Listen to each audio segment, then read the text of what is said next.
We watch them grow up, fight wars, and save the world. We feel like we know Aang, Zuko, and the rest of the team inside out. But the truth is, we barely scratch the surface. The writers hid incredible character secrets, backstories, hidden lineages, and psychological details that completely change how you view the Aang. We're going to uncover the subtle details you likely missed.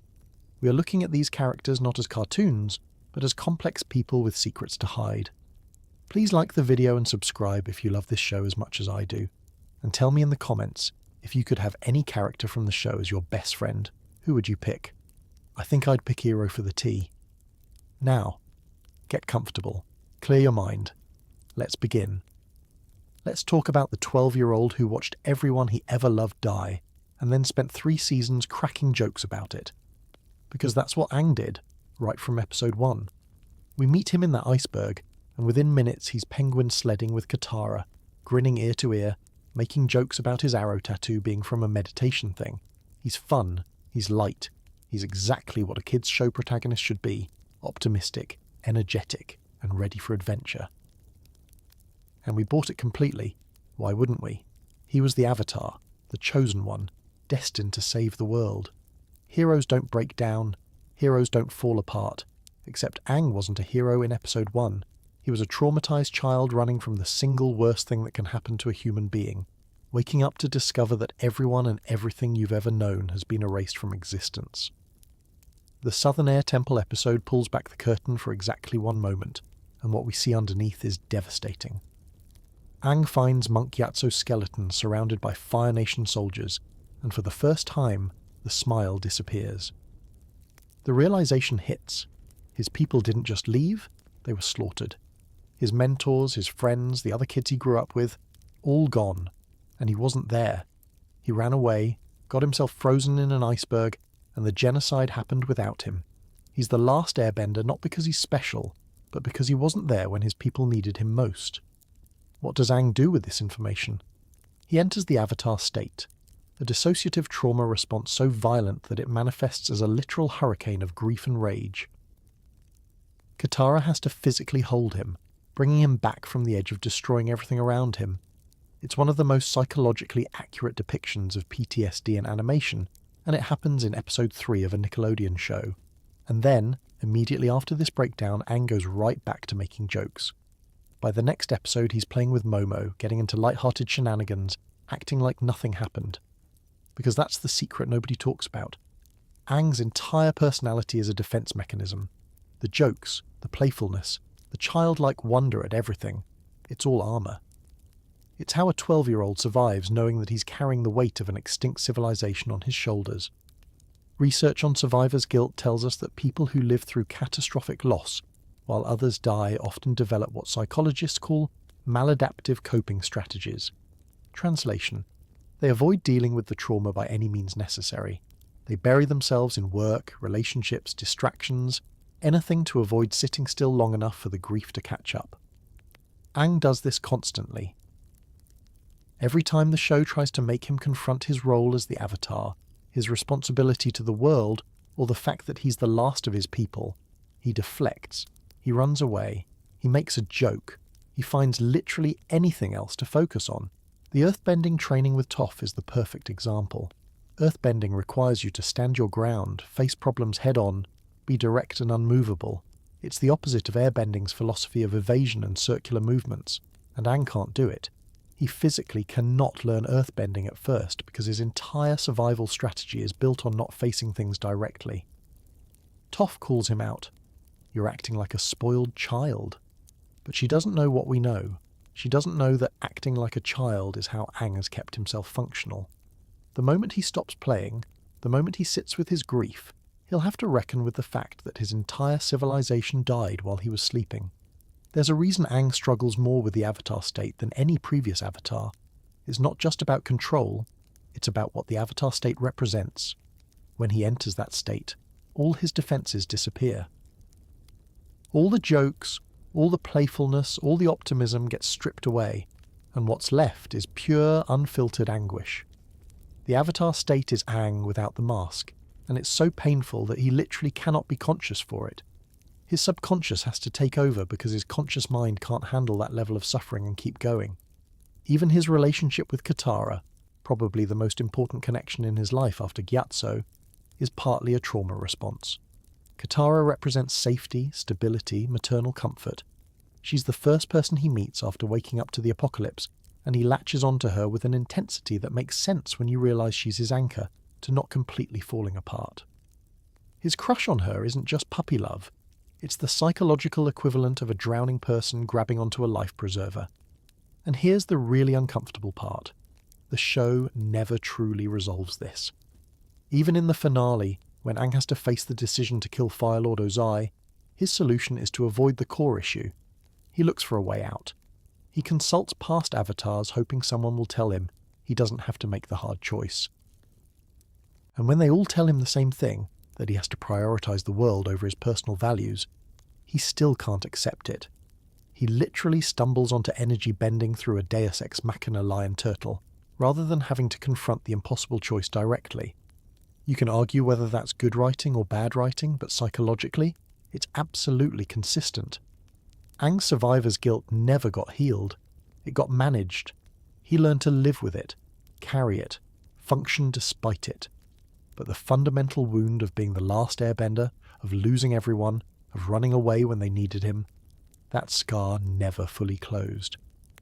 The Avatar saved the world, but the 12-year-old kid underneath was still drowning, which honestly makes Aang more real than half the protagonists in adult prestige dramas, because that's how trauma actually works. You don't overcome it in a 3-season arc with a neat resolution. You learn to function. You find ways to keep going. You make jokes at inappropriate times because laughter is the only thing standing between you and the void. The real secret of Aang's character is that he was never really okay. Not in episode 1, not in the finale, probably not even as an adult in Legend of Korra's flashbacks. He just got really, really good at pretending, and we loved him for the pretending, never quite realising that the smile was a cry for help we couldn't hear. Let's get something straight. Katara is the most dangerous member of Team Avatar, and it's not even close. Not because she's the best fighter, though by the end of the series she absolutely is. Not because she has the most raw power, Aang's got the Avatar state for that. Katara is dangerous because she has a capacity for darkness that the show only hints at, and when it does show us, it's genuinely terrifying. The maternal, nurturing waterbender who heals everyone and keeps the team together. She's also the girl who nearly committed premeditated murder and learned to control people's bodies like puppets. And here's the uncomfortable truth. She was good at it. Disturbingly good. The Southern Raiders didn't reveal a side of Katara we'd never seen before. It revealed the side we'd been watching the entire time but chose to ignore because she wrapped it in compassion and motherly concern. When Katara tracks down Yonra, the man who killed her mother, she doesn't just confront him, she bloodbends him. Without the full moon, she takes complete control of his body, lifts him off a boat and holds him there, helpless, terrified, at her total mercy. And the look on her face while she does it. That's not the face of someone horrified by what they're capable of. That's the face of someone who's been waiting for this moment. Let's rewind. Bloodbending gets introduced in The Puppet Master through Hammer, a traumatized waterbender driven to villainy by Fire Nation imprisonment. The technique is presented as fundamentally corrupting, something that turns you into a monster. Hammer forces Katara to learn it, and Katara is horrified, using it only to stop Hammer herself. The episode ends with Katara sobbing, seemingly devastated that she's been forced to learn this technique. The show wants us to believe this is a tragic moment of innocence lost, but here's what we miss. Katara never forgets how to do it. She never loses the ability, and when she needs it, really needs it, when her rage demands it, she uses it without hesitation. No full moon required. She breaks the fundamental limitation of bloodbending through sheer force of will and anger. Do you understand how dark that is? The only other person we see bloodbend without a full moon is Amon, the main villain of Legend of Korra's first season, and he's literally the boogeyman of that entire series. Katara is the only protagonist in the entire Avatar universe who bloodbends willingly, and she does it with a level of control that suggests she's been thinking about it, practicing it, maybe not physically but mentally rehearsing what she'd do if she ever had the chance. That's not corruption by circumstance. That's a door she opened and chose to walk through. And it's not just bloodbending. Throughout the series, Katara exhibits a pattern of behaviour that's deeply controlling, unforgiving, and occasionally frightening. She mothers everyone in the group, yes, but there's an edge to it that we excuse because maternal instincts are supposed to be good, right? Except Katara's mothering isn't always about care, it's often about control. She needs people to do things her way. She needs to organise, direct, manage every aspect of Team Avatar's journey. When people don't comply, when they make choices she doesn't approve of, she doesn't just disagree. She judges, condemns, and holds grudges with an intensity that borders on vindictive. Look at how she treats Zuko after he joins the team. Everyone else, Aang, Sokka, Toph, even Suki, they're willing to give him a chance relatively quickly.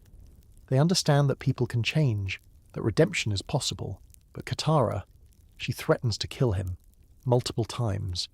She tells him, in explicit terms, that if he ever hurts Aang, she'll make him pay. And we believe her, because we've seen what she's capable of when someone she loves gets hurt. Her compassion, the trait everyone identifies as a defining characteristic, is actually a double-edged sword. Katara cares deeply about people, but the flip side of that deep caring is that when people betray her trust, when they fail to meet her moral standards, she doesn't just withdraw her affection, she becomes ruthless. The girl who helps random Fire Nation villages as the Painted Lady is the same girl who was ready to murder a pathetic, broken old man in front of his mother for something he did years ago. What makes this truly unsettling is that the show frames all of this as character strength. Katara's unwillingness to forgive easily, her controlling nature, her capacity for violence, these are presented as part of her passionate personality. And they are. But let's call it what it really is. Katara has internalized her trauma in a way that makes her capable of genuine cruelty when triggered. She had to become the adult after her mother died, had to take care of everyone, had to be strong when she should have been allowed to be a child, and that didn't make her just nurturing and responsible. It made her need to control everything, and everyone around her, because losing control means people die. Losing control means coming home to find your mother dead, murdered because she pretended to be the waterbender to save you. So when Katara bloodbends, when she threatens, when she refuses to forgive, she's not acting out of character. She's showing you who she's always been underneath the maternal exterior. Someone who loves deeply, yes, but also someone who will absolutely destroy you if you threaten the people she loves. Someone who has carried rage for so long that it's become part of her identity, inseparable from her compassion. The Southern Raiders episode works precisely because it's not a corruption arc. It's a revelation arc. Katara doesn't become someone new when she hunts down her mother's killer. She becomes more honestly herself, and the fact that she chooses not to kill Yonra in the end isn't really about forgiveness or moral victory. It's about Katara looking at this pathetic man and realizing he's not worth it, not worth the energy, not worth compromising herself for. That's not compassion, that's contempt. She spares him not because she's learned to let go, but because killing him would give him too much importance. Here's what scares us about Katara, even if we don't consciously realize it. She represents what happens when the caretaker, the nurturer, the person who holds everyone together finally snaps. And when that person has the literal ability to control your blood, to stop your heart with a thought, yeah, that's the stuff of nightmares wearing a smile and offering to heal your wounds. The maternal figure has teeth. She always did. We just didn't notice because she was too busy making sure everyone ate their vegetables and stayed on schedule, but those teeth were always there, waiting. And when they came out, they drew blood. We need to talk about the greatest magic trick Avatar, the Last Airbender ever pulled, convincing an entire generation that Sokka was just the funny guy with a boomerang. Because here's what actually happened over the course of 3 seasons. The non-bender, the normal guy, the one without any superpowers or mystical abilities, quietly became the most strategically important member of Team Avatar. And the show hid this fact behind meat jokes and sarcasm so effectively that most of us didn't realise we were watching a tactical genius operate until we rewatched the series as adults and went, wait, hold on. Sokka planned literally everything. Yeah, he did. The Day of Black Sun invasion, Sokka's plan, the entire military strategy that nearly ended the war 8 episodes before the finale, involving precise eclipse timing, coordinated attacks, and submarine deployment. That was conceived by a 16-year-old from the Southern Water Tribe who'd never seen a formal battle in his life. Sure, the plan ultimately failed because of Azula's intelligence network, but the fact that it came that close to working, that the Fire Nation had to use a mole and advanced intelligence to counter it, tells you everything about Sokka's actual capabilities. But we don't remember that first. We remember him getting stuck in a hole trying to catch a saber-toothed moose lion. We remember the cactus juice.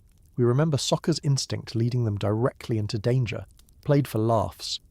The show deliberately positioned his intelligence as secondary to his role as comic relief, and we fell for it completely. Let's run through what Sokka actually accomplished when he wasn't busy being the punchline. He engineered the prison break at the Boiling Rock, twice after the first plan fell apart, improvising new strategies on the fly while trapped in the Fire Nation's most secure facility. He designed the war balloon system after spending about 20 minutes studying Fire Nation technology. He created the entire invasion timeline based on astronomical calculations about the eclipse. He infiltrated Ba Sing Se. He learned swordsmanship from Master Piandao in what appeared to be a matter of weeks and forged his own sword from meteorite, because apparently being a strategic genius wasn't enough. He also needed to be the guy who fights space and the airship battle. Oh, the airship battle. While Aang fought Ozai and Zuko dueled Azula in their epic bending-focused finale showdowns, Sokka was in the middle of the most tactically complex sequence in the entire series. He had to commandeer Fire Nation airships, coordinate with Suki and Toph, adapt his strategy in real time as they lost resources and backup, innovate the airship slice technique on the spot, and somehow survive while dangling off debris hundreds of feet in the air. No bending, no superpowers, just spatial awareness, quick thinking, and the absolute trust of his team, particularly Toph, who literally put her life in his hands with 3 words: "I trust you." That moment, by the way, is the ultimate validation of Sokka's character arc. Toph, the most independent and self-reliant member of Team Avatar, the girl who doesn't need anyone, is dangling in midair completely dependent on Sokka's grip, and she's not scared. Because he's earned that trust through 3 seasons of proving that while he might not be able to bend elements, he can bend probability, logistics, and battle outcomes through sheer strategic brilliance. But here's what makes this fascinating from a meta-narrative perspective. The show itself participated in underestimating Sokka. The universe, as one Reddit analysis perfectly put it, has an "I hate Sokka" tattoo. His plans get interrupted, his strategies get mocked by his own team. He's constantly the butt of jokes about being a non-bender, about being useless, about meat and boomerangs and his terrible poetry. The show structures entire episodes around Sokka being wrong, being foolish, being the comic relief who needs to learn humility. And then, quietly, without fanfare, every major victory Team Avatar achieves is because Sokka figured out how to make it happen. This isn't accidental. The show is making a point about how we value different types of intelligence, different types of contribution. Bending is flashy, visible, immediately impressive. Strategy, planning, logistics, that's boring. That's not what makes highlight reels. Nobody makes AMVs set to dramatic music about Sokka calculating eclipse trajectories or designing escape routes. But remove Sokka from Team Avatar and they'd have died in about 4 episodes, probably because they walked into an obvious trap while arguing about feelings. The creators gave Sokka multiple forms of intelligence that psychologist Howard Gardner would recognize in his theory of multiple intelligences: naturalist abilities, logical mathematical thinking, linguistic skills, spatial reasoning, interpersonal and intrapersonal development. He's not just smart, he's polymathic. He learns sword fighting, art, engineering, strategy, and diplomacy across 3 seasons while simultaneously being the team's planner, its comic relief, and occasionally its conscience. The kid is functionally a Renaissance man at 16, and we remember him primarily for My First Girlfriend Turned Into the Moon. That's rough, buddy. See? Even now, the comedy overshadows everything else. That's the magic trick, that's the secret. Sokka's intelligence was always there, always operating, always essential, but it was wrapped in enough humour and self-deprecation that we could laugh and move on without recognising we were watching one of the most competent tacticians in the entire Avatar universe. By the series finale, Sokka has grown from the sexist, insecure kid trying to be a warrior with essentially no training into a decisive, creative, adaptable leader who understands not just the mission, but every team member's strengths and how to deploy them effectively. He becomes the person everyone looks to when things go wrong, not because he can bend anything, but because he can think 3 moves ahead while everyone else is still processing move 1. And he did it all while making us laugh. While being vulnerable enough to admit his fears, his insecurities, his mistakes, while never losing the humour that made him approachable instead of intimidating. The genius was always there. We just had to stop laughing long enough to notice. Turns out the real joke was on us. We spent 3 seasons chuckling at the guy with the boomerang, never quite realising he was the reason any of them survived long enough to save the world. Pretty brilliant misdirection, honestly. The meat-loving, sarcasm-wielding non-bender outsmarted all of us, and he probably has a joke about it. Toph Beifong will punch you in the face for reading this section, metaphorically, possibly literally if you happen to be standing on the ground near her, because the absolute last thing she wants anyone discussing is the fact that beneath the greatest earthbender in the world bravado, there's a 12-year-old girl who spent her entire life trying to prove she wasn't broken, and failing. At least in the eyes of the people whose approval she wanted most. Here's what we see when Toph enters the series. A cocky, trash-talking, earth-bending prodigy who invented metal bending, nicknames people relentlessly, and doesn't give a single damn what anyone thinks about her. She's tough. She's independent. She's the character who literally says, "I'm not Toph, I'm Melon Lord," while wearing a fruit costume and commanding an imaginary army. She's confidence personified, the kind of person who walks into every situation like she owns the place, which honestly she kind of does. But that's not confidence, that's armour. And the thing about armour is you only wear it when you're afraid of getting hurt. Toph's parents kept her hidden away like a shameful secret, treating her blindness as a tragedy rather than just a circumstance. They saw a disabled child who needed protection, coddling, constant supervision. They built her a life of silk cushions and gentle voices and absolutely zero expectations, because in their minds, blind meant helpless. And Toph, brilliant and stubborn and desperate to be seen as something other than her disability, did the only thing she could think of. She became the opposite of helpless. She became dangerous. The earthbending wasn't just a skill, it was a declaration of war against pity. Every fight she won as the blind bandit, every opponent she destroyed in that arena, was Toph screaming, "I'm not fragile," at the top of her lungs to parents who would never hear it because they'd never attended a single match. She invented seismic sense, turning her disability into a superpower that let her see better than people with working eyes.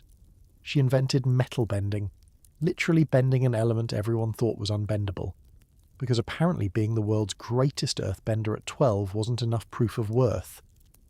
And her parents still didn't see her. They saw a blind girl who needed protecting. The accomplishments didn't matter. The strength didn't matter. Nothing Toph did would ever be enough to change how they fundamentally perceived her, as less than. So when she runs away with Team Avatar, it's not just adventure or rebellion. It's escape from being invisible while simultaneously being watched every second of every day. It's freedom from the exhausting performance of being the helpless daughter while secretly being a champion fighter. But here's the thing nobody talks about. Toph brings that desperate need for validation with her. She just redirects it. Watch how she interacts with Team Avatar in her early episodes. The tough talk, the insults, the constant assertions of, "I don't need anyone and I can handle myself." That's not actually independence. That's preemptive defense. Toph is so terrified of being seen as a burden, so traumatized by her parents' pity, that she overcorrects into aggressive self-sufficiency. She refuses help even when she needs it. She mocks vulnerability in others because she cannot afford to show it herself. Every joke about being blind, every casual dismissal of danger, every time she plays the role of the tough girl who doesn't care, is performing strength because showing weakness means proving her parents right. The Tales of Ba Sing Se gives us one of the only moments where the armour slips. Toph gets a spa day with the other girls, and for a brief window she lets herself be soft, pretty, vulnerable. She enjoys the makeover, smiles at herself in the mirror, clearly craving this kind of gentle feminine attention she never got growing up. And then some boys mock her appearance, and she immediately goes into attack mode, reverting to the tough persona, destroying property, making it clear she's not the prissy kind of girl, because being feminine means being weak, means being the helpless blind girl her parents raised. The metal-bending breakthrough is her defining moment, but it's also the most tragic. Toph is kidnapped, trapped in a metal cage, completely helpless, every fear she's ever had made manifest. And instead of asking for help, instead of waiting for rescue, she has a revelation. Metal is just earth that hasn't been purified all the way. If she can bend the impurities, she can bend the metal. And she does it. She frees herself through sheer force of will and innovation. It's triumphant, it's brilliant, it's also desperately sad. Because Toph would literally rather invent a new form of bending than admit she needs help. She would rather fundamentally change what's possible in the Avatar universe than be vulnerable for 5 minutes. The girl is 12 years old, imprisoned by people who want to sell her back to her wealthy parents, and her response is, "I'll just do the impossible real quick rather than depend on anyone." That's not strength. That's trauma. The Appa incident in the desert finally forces Toph to confront her limitations, and it nearly breaks her. Appa gets kidnapped on her watch, and she couldn't stop it because the sand disrupted her seismic sense.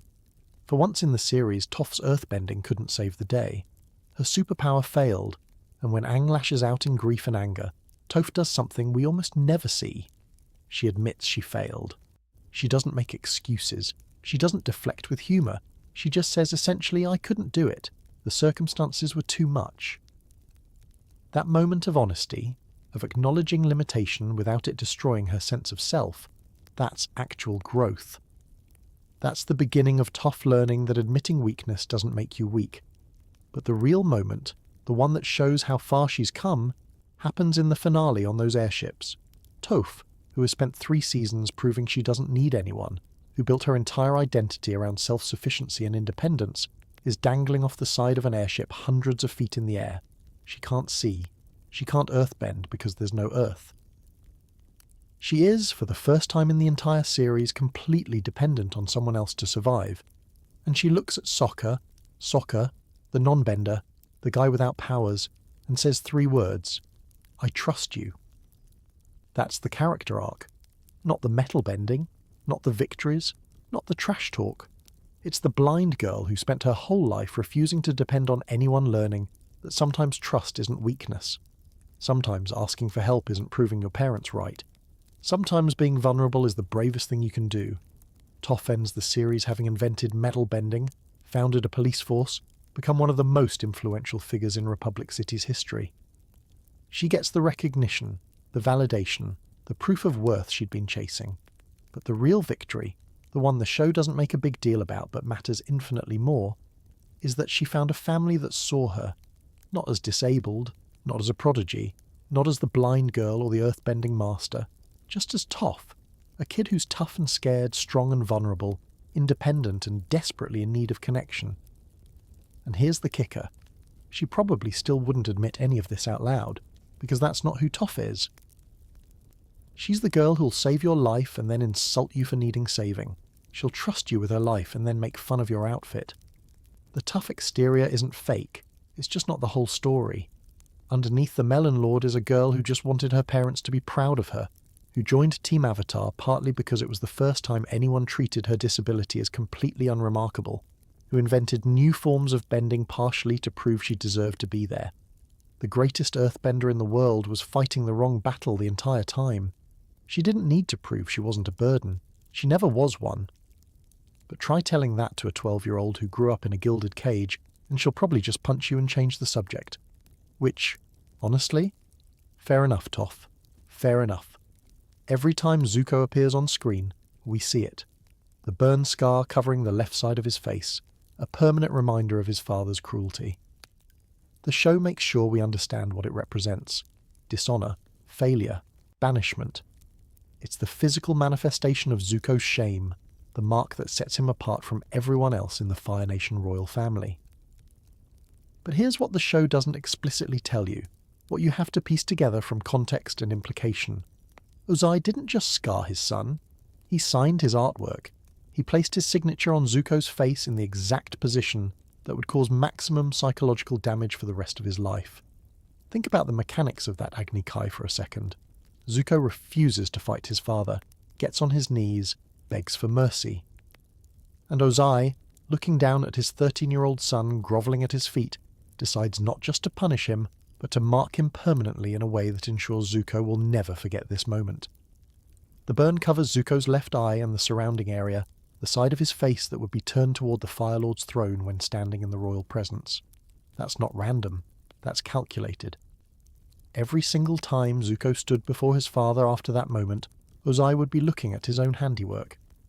Every time Zuko turned his head to the left in the throne room, he'd be presenting his father's signature to the court. Its dominance marked in scar tissue, a permanent reminder of who holds the power in their relationship, but it gets worse. Because the scar doesn't just mark Zuko socially, it literally impairs his vision. Throughout the series, we see Zuko getting blindsided from his left side in fights. He has a blind spot. His peripheral vision is compromised. The physical damage to his eye means he cannot see clearly from that side, which any fighter will tell you is a massive disadvantage in combat. And here's where it becomes a perfect metaphor. Zuko can't see clearly because his father burned away his ability to perceive the world correctly. The damaged eye isn't just physical impairment, it's representative of his distorted worldview. For most of the series, Zuko literally and figuratively cannot see the truth that's right in front of him. He's operating with compromised vision, chasing honour that was never his to reclaim, serving a father who never loved him, believing in a nation's superiority while unable to see the atrocities it commits. The left side, the damaged side, the side his father burned, that's the side that can't see clearly. And until Zuko confronts Ozai and reclaims his own identity, he's navigating the world half-blind, making decisions based on incomplete information and a worldview shaped by abuse. Watch the show again with this in mind, and you'll notice how often Zuko gets attacked from his left, how often he turns his head to compensate, how his fighting style has adapted to protect his weak side. He's spent 3 years as a banished prince learning to function with this disability, never quite acknowledging that his father didn't just dishonour him. Ozai actively handicapped his own son to ensure he'd be less capable, less competitive, less threatening. There's also the social dimension that the show handles with surprising nuance. In a society that values perfection and power, Zuko's scar marks him as damaged goods. It's not just dishonour in the abstract, it's visible proof that he failed, that he's broken, that he's less than his sister, less than his father, less than what a Fire Nation prince should be. Every person who looks at him sees his shame before they see anything else about him. And Zuko knows this. He's acutely aware of how people perceive him. That's why he's so angry all the time, so defensive, so desperate to prove himself. The scar isn't just a mark. It's a social sentence. It broadcasts his failure to everyone he meets before he even opens his mouth. But here's the thing about Zuko's character arc that makes it so powerful. The moment he truly begins to heal isn't when he returns to the Fire Nation and gets his honour back. It's not when Ozai accepts him again, or when Azula treats him like royalty. Those moments actually make things worse, because Zuko is still operating with that compromised vision, still unable to see clearly, still believing the lies his father burned into his face. No, Zuko starts to heal when he stops trying to hide the scar, when he stops seeing it as purely a mark of shame and starts recognizing it as evidence of survival. When he confronts his father in the Day of Black Sun and says, essentially, "You were wrong. About me, about the war, about everything." That's when the scar changes meaning. It stops being Ozai's signature and starts being Zuko's testimony. Proof that he survived his father's cruelty. Evidence that he endured. A permanent reminder not of his failure, but of the fact that he got back up, kept fighting, and eventually chose a different path despite everything Ozai did to control him. The scarred side, the damaged side, the side that couldn't see clearly, that becomes the side that finally perceives truth. Because once Zuko accepts that his father was wrong, once he stops trying to earn back honour that was stolen rather than lost, his vision clears. Not literally, the eye is still damaged, he still has that blind spot, but metaphorically, he can finally see the world as it actually is rather than how Ozai told him it should be. And in the final Agni Kai with Azula, during Sozin's comet, Zuko takes lightning to the chest protecting Katara. His sister, The perfect one. The one without scars, the one who could always see clearly and never deviated from their father's vision. She's the one who's truly blind. Azula's vision was never compromised by physical damage, but she couldn't see reality at all. She saw only power, control, fear, the worldview Ozai constructed for her, and it destroyed her. Meanwhile, Zuko, scarred and imperfect and half-blind, saw the truth clearly enough to choose differently. The damaged eye, the mark of shame, the signature of abuse, it all became proof that he was stronger than the man who tried to break him. Ozai thought he was signing a masterpiece of psychological control. What he actually did was give his son a permanent reminder of what he needed to escape from. Every time Zuko looked in a mirror, he saw his father's cruelty, and eventually that became the motivation to ensure he'd never become that man. The scar doesn't disappear, it never goes away. Zuko ends the series as Fire Lord with that burn still covering half his face. But by then, it means something completely different. It's no longer a mark of dishonor, it's a badge of survival. It's not a signature of ownership, it's evidence of emancipation.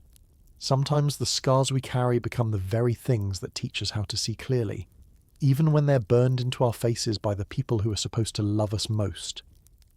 Azula doesn't crack in the finale.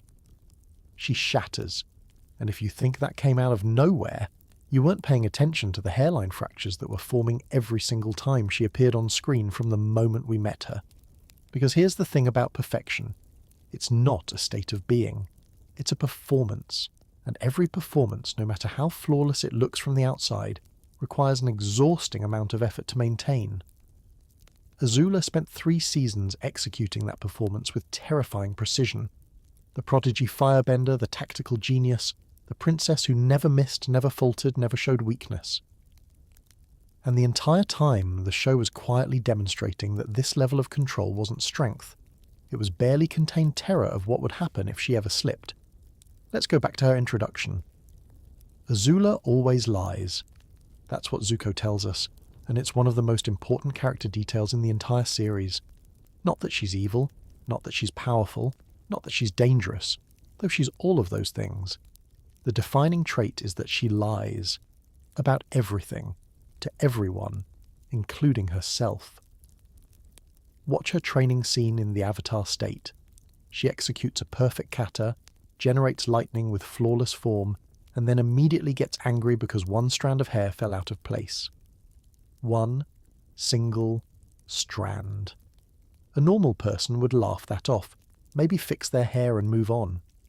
Azula treats it like a catastrophic failure that requires her to start over and do better. That's not the behaviour of a confident prodigy.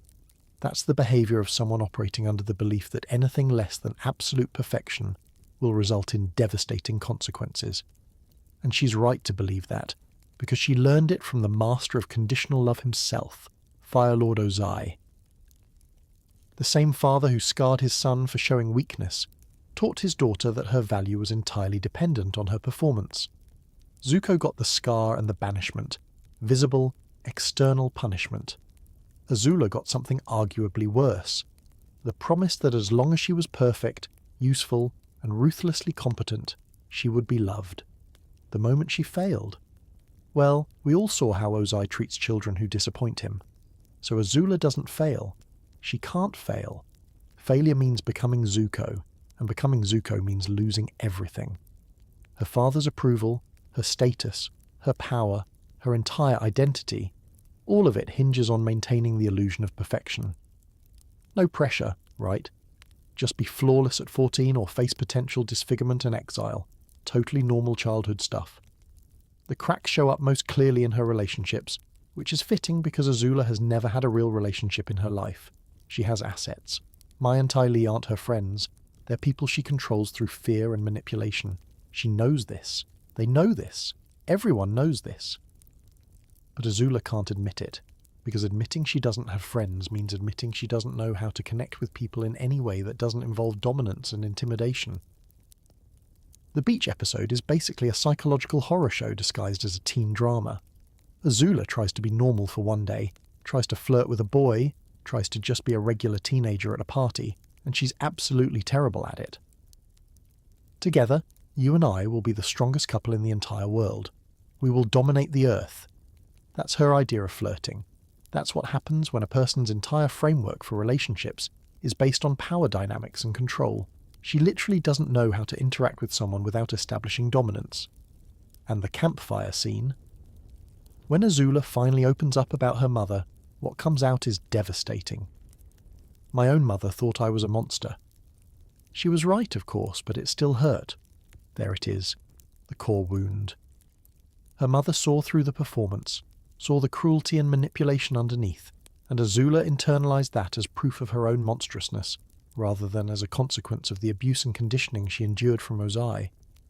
In Azula's mind, her mother's rejection confirmed what she feared most, that beneath the perfection, she's fundamentally unlovable. But here's the most insidious part. Azula uses that pain as fuel. She weaponizes her own trauma, turning it into the cold, calculating ruthlessness that makes her so effective. Every betrayal, every moment of loneliness, every time she has to pretend to be perfect while falling apart inside, she converts it all into power. It's brilliant and it's unsustainable, and it was always going to end in catastrophic collapse. The boiling rock is where the foundation really starts crumbling. Mai betrays her to save Zuko, and Azula's response is pure, unfiltered shock. You miscalculated. I love Zuko more than I fear you. Mai just said the quiet part out loud. Their entire friendship was based on fear, not love, and Azula cannot compute this. Her worldview doesn't have room for love being stronger than fear, because she's never experienced that kind of love. Then Ty Lee chi blocks her to save Mai, and just like that, Azula's two closest friends have chosen each other over her. She loses them both in one scene, and unlike everything else in her life, she can't fix this through superior firebending or tactical genius or manipulation. You can't lightning bend your way out of the realization that nobody has ever actually loved you. So we get to the finale. Ozai names Azula the Fire Lord, and it should be her greatest triumph. She's achieved the ultimate validation from the father, whose approval she's been desperately chasing her entire life. Except Ozai immediately leaves to become the Phoenix King, making his own position more important, relegating Azula to watching the capital while he claims ultimate power for himself. Even in her moment of supposed victory, Azula is still second place, still not quite good enough, still being managed and controlled by her father, and that's when the performance finally irreversibly breaks. The coronation scene is uncomfortable to watch because we're seeing someone have a complete psychological break in real time. Azula banishes her servants for tiny infractions, sees conspiracies everywhere, becomes paranoid and erratic. Her hair, the thing she always kept perfectly in place, starts falling loose, becoming disheveled. The control is gone, the perfection is crumbling, and without that armor there's nothing left but a traumatized 14-year-old who never learned how to be anything other than perfect. The mirror scene. Azula hallucinates her mother telling her she loves her, and Azula's response is to attack the reflection, screaming that her mother loved Zuko more.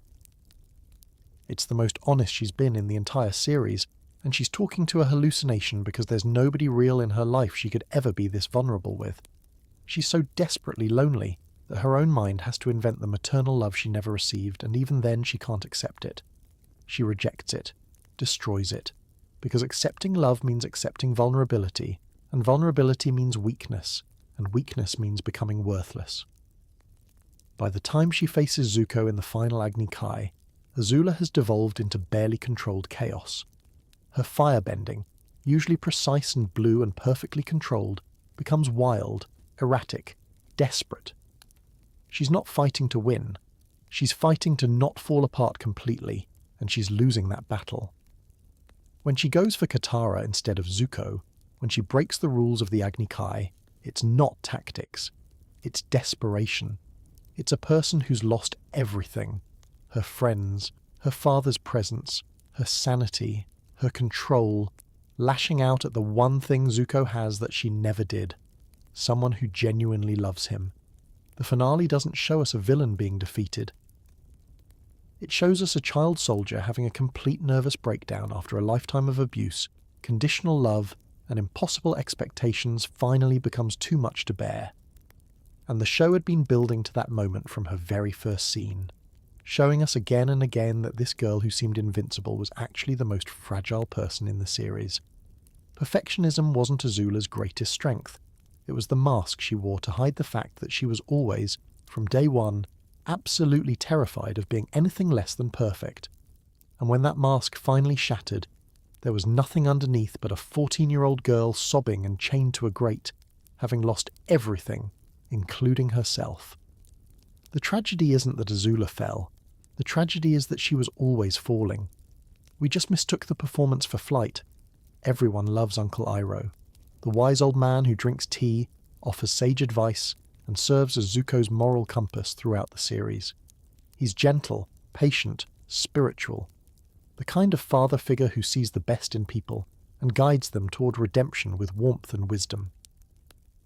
He's basically the platonic ideal of a wholesome grandfather, right? Except before he was the tea-loving mentor who couldn't hurt a fly, Iroh was the Dragon of the West, a legendary Fire Nation general, the crown prince and heir to the throne, and he spent 600 days laying siege to Ba Sing Se, the Earth Kingdom's last great stronghold, with the explicit goal of burning it to the ground and claiming it for the Fire Nation.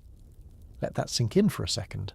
The man who gently teaches Zuko about honour and balance, who appreciates the beauty of all four nations, who stops to smell the flowers and befriend strangers over tea, that man commanded a military operation designed to conquer and subjugate an entire city.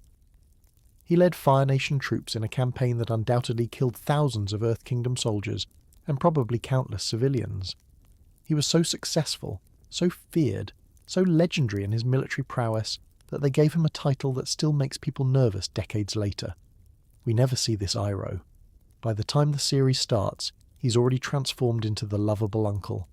His redemption arc happened off-screen, in the gap between being a ruthless general and becoming Zuko's companion in exile. The show gives us hints, a comment here, a flashback there, but it never fully confronts us with the reality of what Iroh did before he found enlightenment in a teapot. But the evidence is there if you look for it.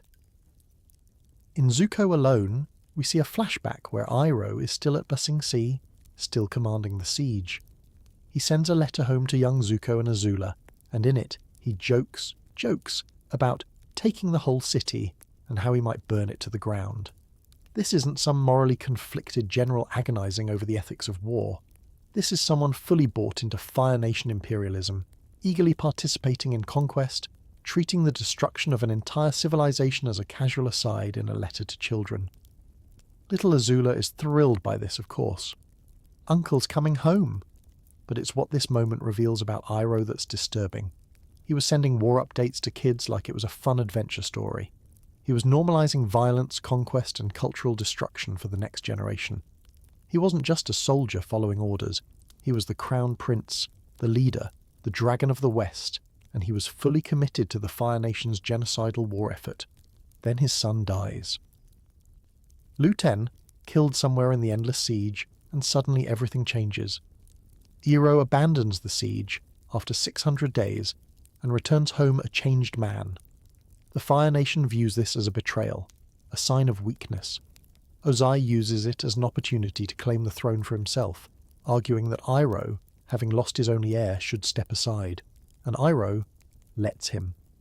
He just steps back, allows his brother to take power, and fades into the background of Fire Nation politics. But what actually happened in that transformation? What makes a near-sociopathic general suddenly become enlightened? The show never really tells us. We get the song of Little Soldier Boy, Leaves from the Vine, and it's heartbreaking, genuinely one of the most emotional moments in the series. Iroh mourning his son, celebrating his birthday alone, crying over the loss. It's beautiful. It's tragic. It's also not enough to explain how someone goes from conquering cities to refusing to hurt a fly. Grief doesn't automatically make you a better person. Plenty of people lose children and become more bitter, more violent, more determined to make the world pay for their loss. But Iroh went the opposite direction. He looked at his son's death and somehow concluded that everything he'd been fighting for was wrong. The show implies he had some kind of spiritual awakening. He learned from the dragons, or claimed to have killed them while actually learning from them. He studied waterbending techniques to develop lightning redirection. He joined the White Lotus, a secret society dedicated to philosophy and balance rather than national loyalty. At some point during or after Lu Ten's death, Iroh stopped being a Fire Nation loyalist and became something closer to a citizen of the world. But here's what the show doesn't want us to dwell on. Iroh never really faces consequences for what he did. He's never put on trial for war crimes. He never has to reckon publicly with the families he destroyed, the soldiers he killed, the siege that lasted nearly 2 years and certainly caused mass suffering. He gets to just be wise now, be redeemed, be the good guy. And maybe that's realistic. Maybe that's how redemption actually works in the real world, not through dramatic confrontations with your past, but through quietly becoming a different person and hoping it's enough. But it also means that Iroh's blood on his hands gets washed away by tea and proverbs, and we, the audience, are encouraged not to think too hard about it because he's just so darn lovable. There's a Reddit analysis that points out something uncomfortable. Iroh is kind of a womanizer. He flirts with the passport lady at Ba Sing Se. He gave sexist gifts to Zuko and Azula when they were kids. Warrior stuff for the boy, a doll for the girl. Even in his enlightened state, Iroh still carries traces of Fire Nation chauvinism and entitlement. He's not perfect. He's just better than he was, and in a show full of deeply flawed characters, better than you were is often good enough. The relationship with Zuko is where Iroh's past becomes most relevant. He views Zuko as a second chance, the son he failed to protect, reborn as his nephew who needs guidance. Iroh couldn't save Lu Ten, but maybe he can save Zuko from becoming the person Iroh used to be. Every piece of wisdom, every gentle redirection, every moment of patience with Zuko's angry outbursts, it's all Iroh trying to prevent his nephew from making the same mistakes that cost him his son. When Zuko betrays him in Ba Sing Se, choosing Azula and the Fire Nation over everything Iroh has taught him, it breaks something in Iroh. He goes to prison. He doesn't fight back, doesn't try to escape initially. He just sits there, presumably processing the fact that his second chance at fatherhood has failed just like the first. But unlike after Lu Ten's death, Iroh doesn't give up. He gets swole. Literally. He uses his prison time to get absolutely jacked, transforming from a soft old man into a muscular powerhouse, because he knows Zuko is going to need him eventually.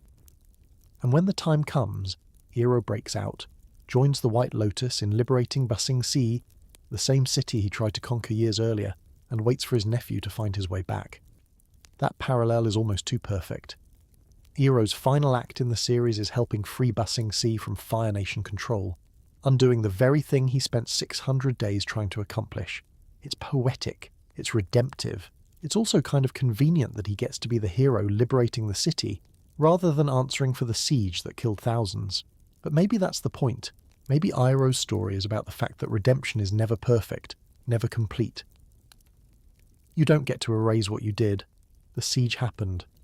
Lu Ten died because Iroh dragged him into an imperialist war. All those Earth Kingdom families lost sons and fathers because the Dragon of the West wanted to conquer their city. That blood doesn't wash off. What Iroh does instead is spend the rest of his life trying to be better.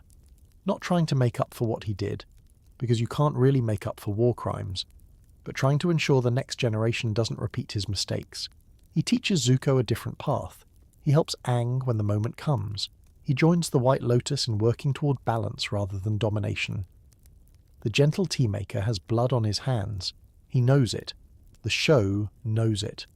We know it, even if we don't talk about it much because we love Uncle Iroh too much to ruin the vibe with uncomfortable questions about his body count.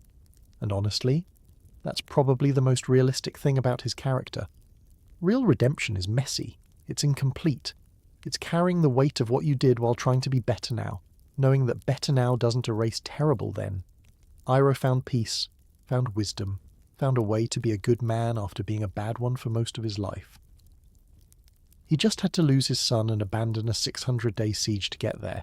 Steep price for enlightenment, but apparently that's what it took for the Dragon of the West to finally stop burning things down and start brewing tea instead. The war criminal became the wise mentor. The siege commander became the liberator. The Fire Nation prince became a citizen of the world. And we love him for who he became, even while quietly acknowledging that who he was would probably be in prison for crimes against humanity if this show took place in our world.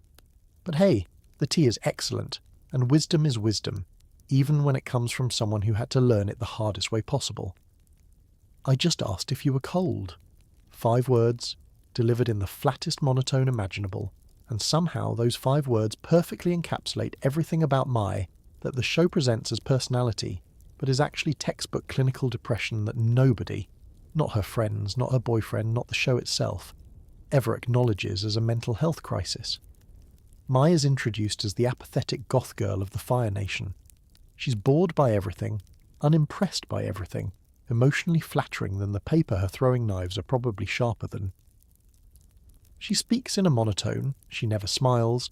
Her idea of expressing enthusiasm is slightly raising one eyebrow instead of keeping both completely level, and the show treats this as character quirks. Mai's just naturally low energy, naturally unemotional, naturally numb. Except there's nothing natural about it. What we're watching is a teenage girl so disconnected from her own emotions that she can barely access them anymore. And the reason why is spelled out pretty clearly if you're paying attention.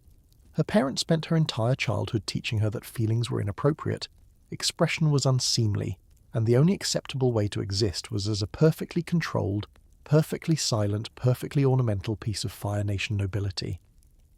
The beach episode pulls back the curtain just enough to show us the Mai that existed before the numbness set in. We see her as a little girl, trying to play, trying to have fun, trying to be a kid, and her mother immediately shuts it down. Mai, stop that. You must be quiet and still. Over and over. Sit properly. Don't play with your food. A princess should be seen and not heard. Every natural childhood impulse beaten down by expectations of perfect compliance and emotional suppression, and it worked. By the time we meet teenage Mai, she's internalized the lesson so completely that she doesn't even try to feel things anymore.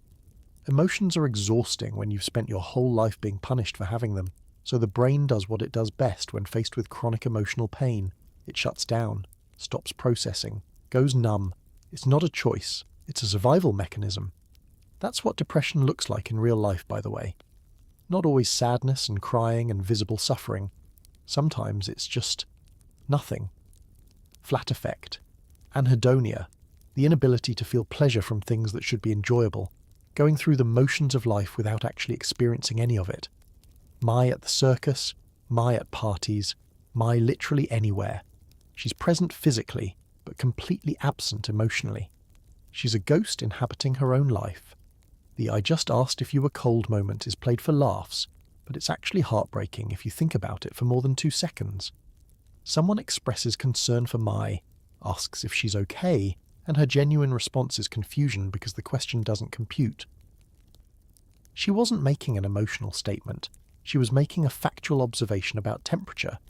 The idea that she might have been expressing care or concern through that question, that there might be emotional content underneath the words, that doesn't even occur to her.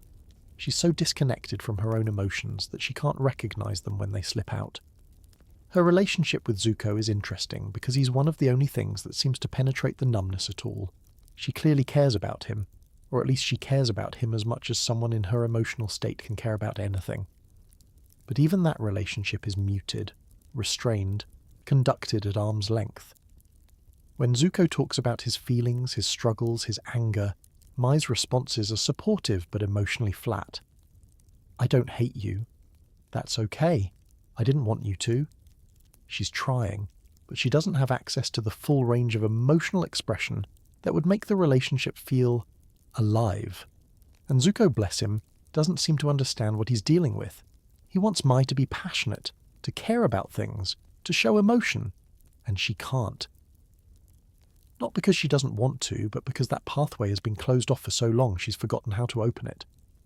When they fight, when Zuko gets frustrated with her lack of reaction to things, he's essentially asking a person with depression to just not be depressed. Which, as anyone who's experienced depression knows, is about as helpful as telling someone with a broken leg to just walk it off. The boiling rock changes everything. Azula is about to kill Zuko, and suddenly, for the first time in the entire series, Mai feels something strongly enough to override the numbness. She betrays Azula. She fights back.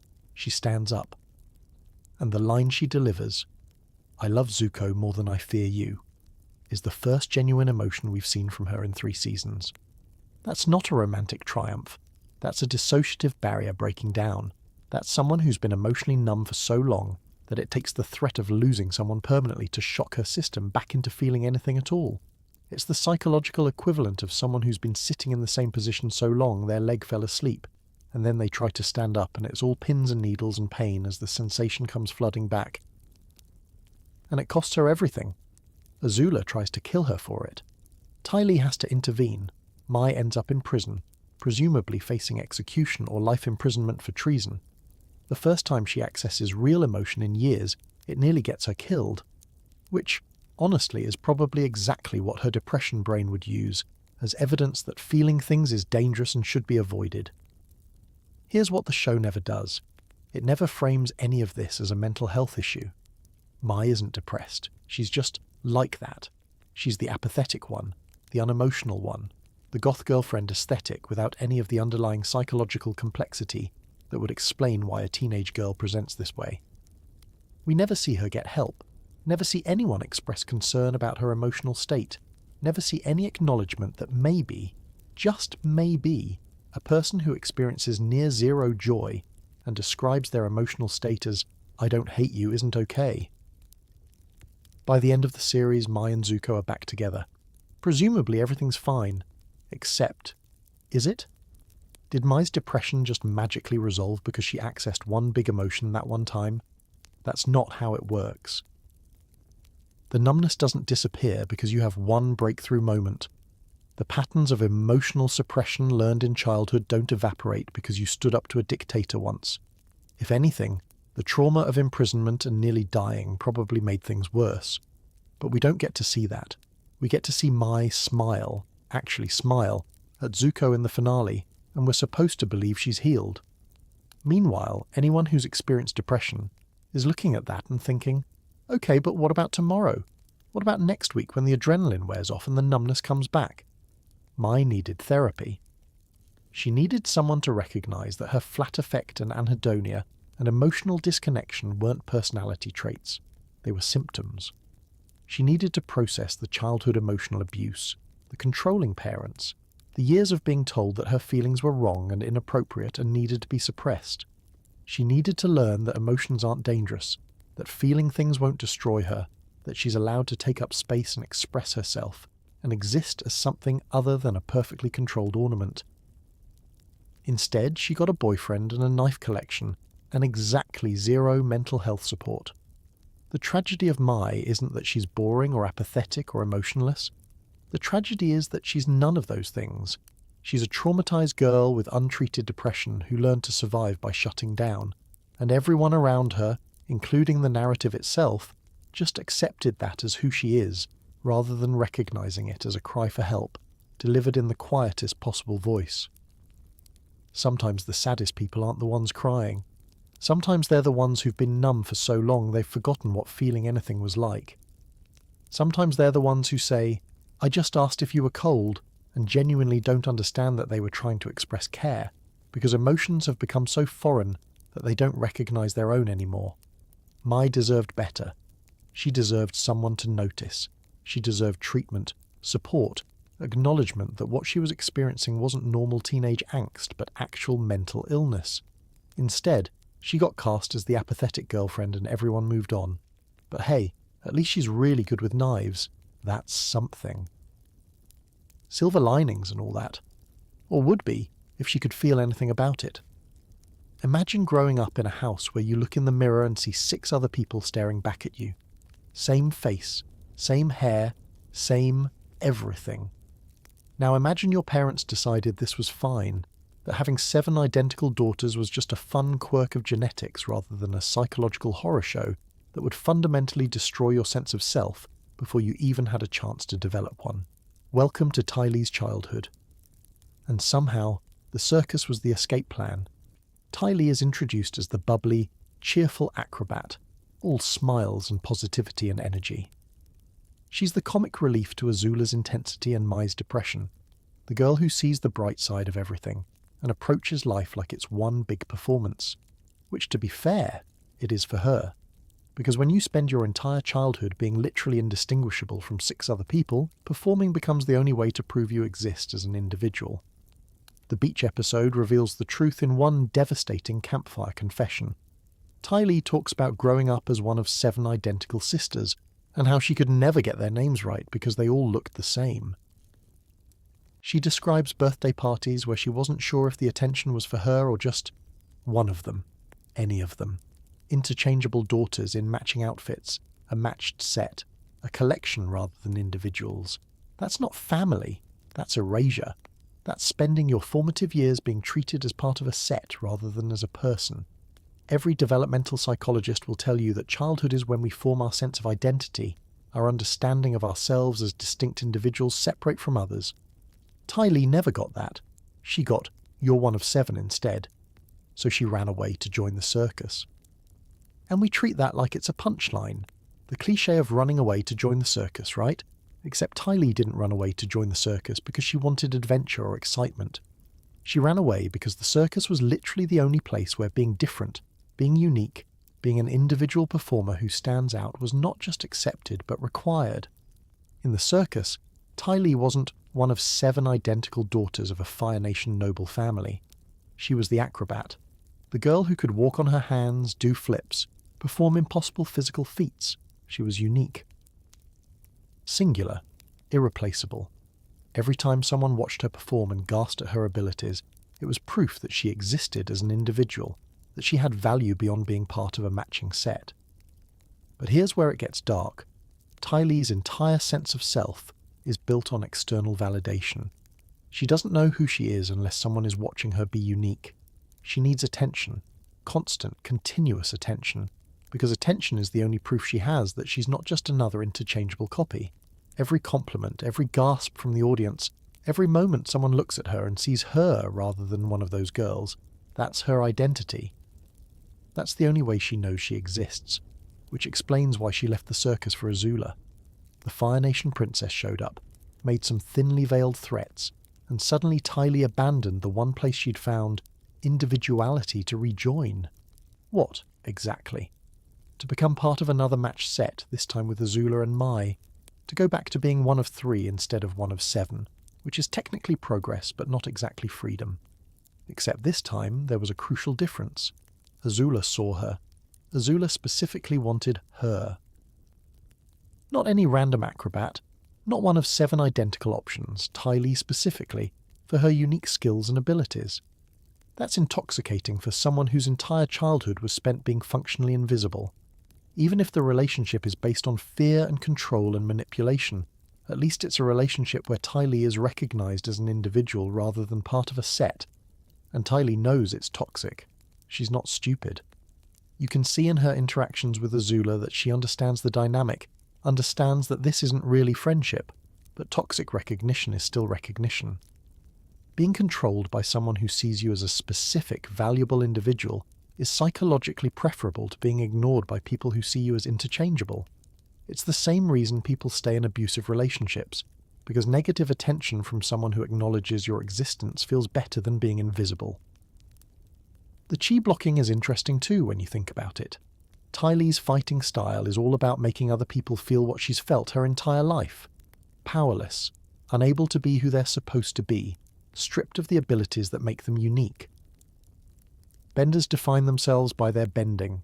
It's their identity, their power, their individuality. And Ty Lee can take that away with a few precise strikes. She can make them feel as erased and powerless as she felt, growing up as an indistinguishable member of a 7-person set. It's not just a fighting technique, it's projection, it's control. It's the one area where Ty Lee has absolute power, the ability to strip people of the thing that makes them unique and force them to experience what it's like to be nobody special. Her cheerfulness, her bubbly personality, her constant smiles, none of it is fake exactly, but it's all performance. It's the persona she developed to stand out, to be memorable, to be the sister who was different because she was happy and energetic and fun.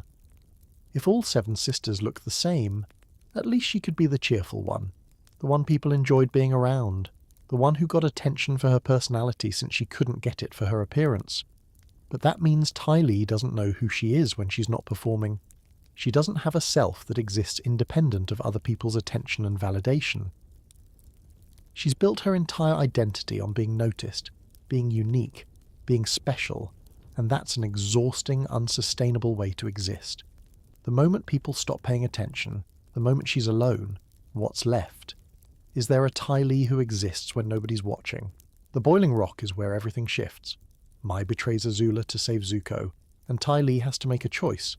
Side with Azula, maintain the recognition and attention and sense of being specifically valued, or what? Lose the one person who's seen her as an individual instead of as part of a set.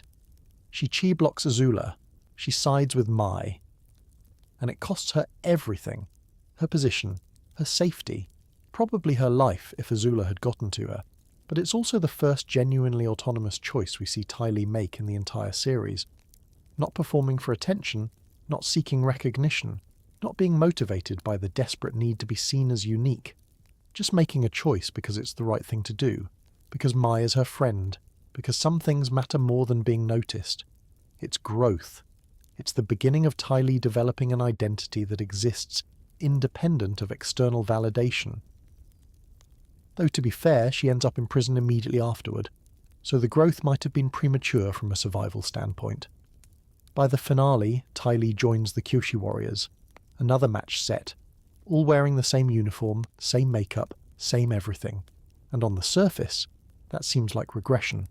She escaped being one of 7 identical sisters, only to become one of several identical warriors in face paint and uniform. But here's the thing, this time it's a choice.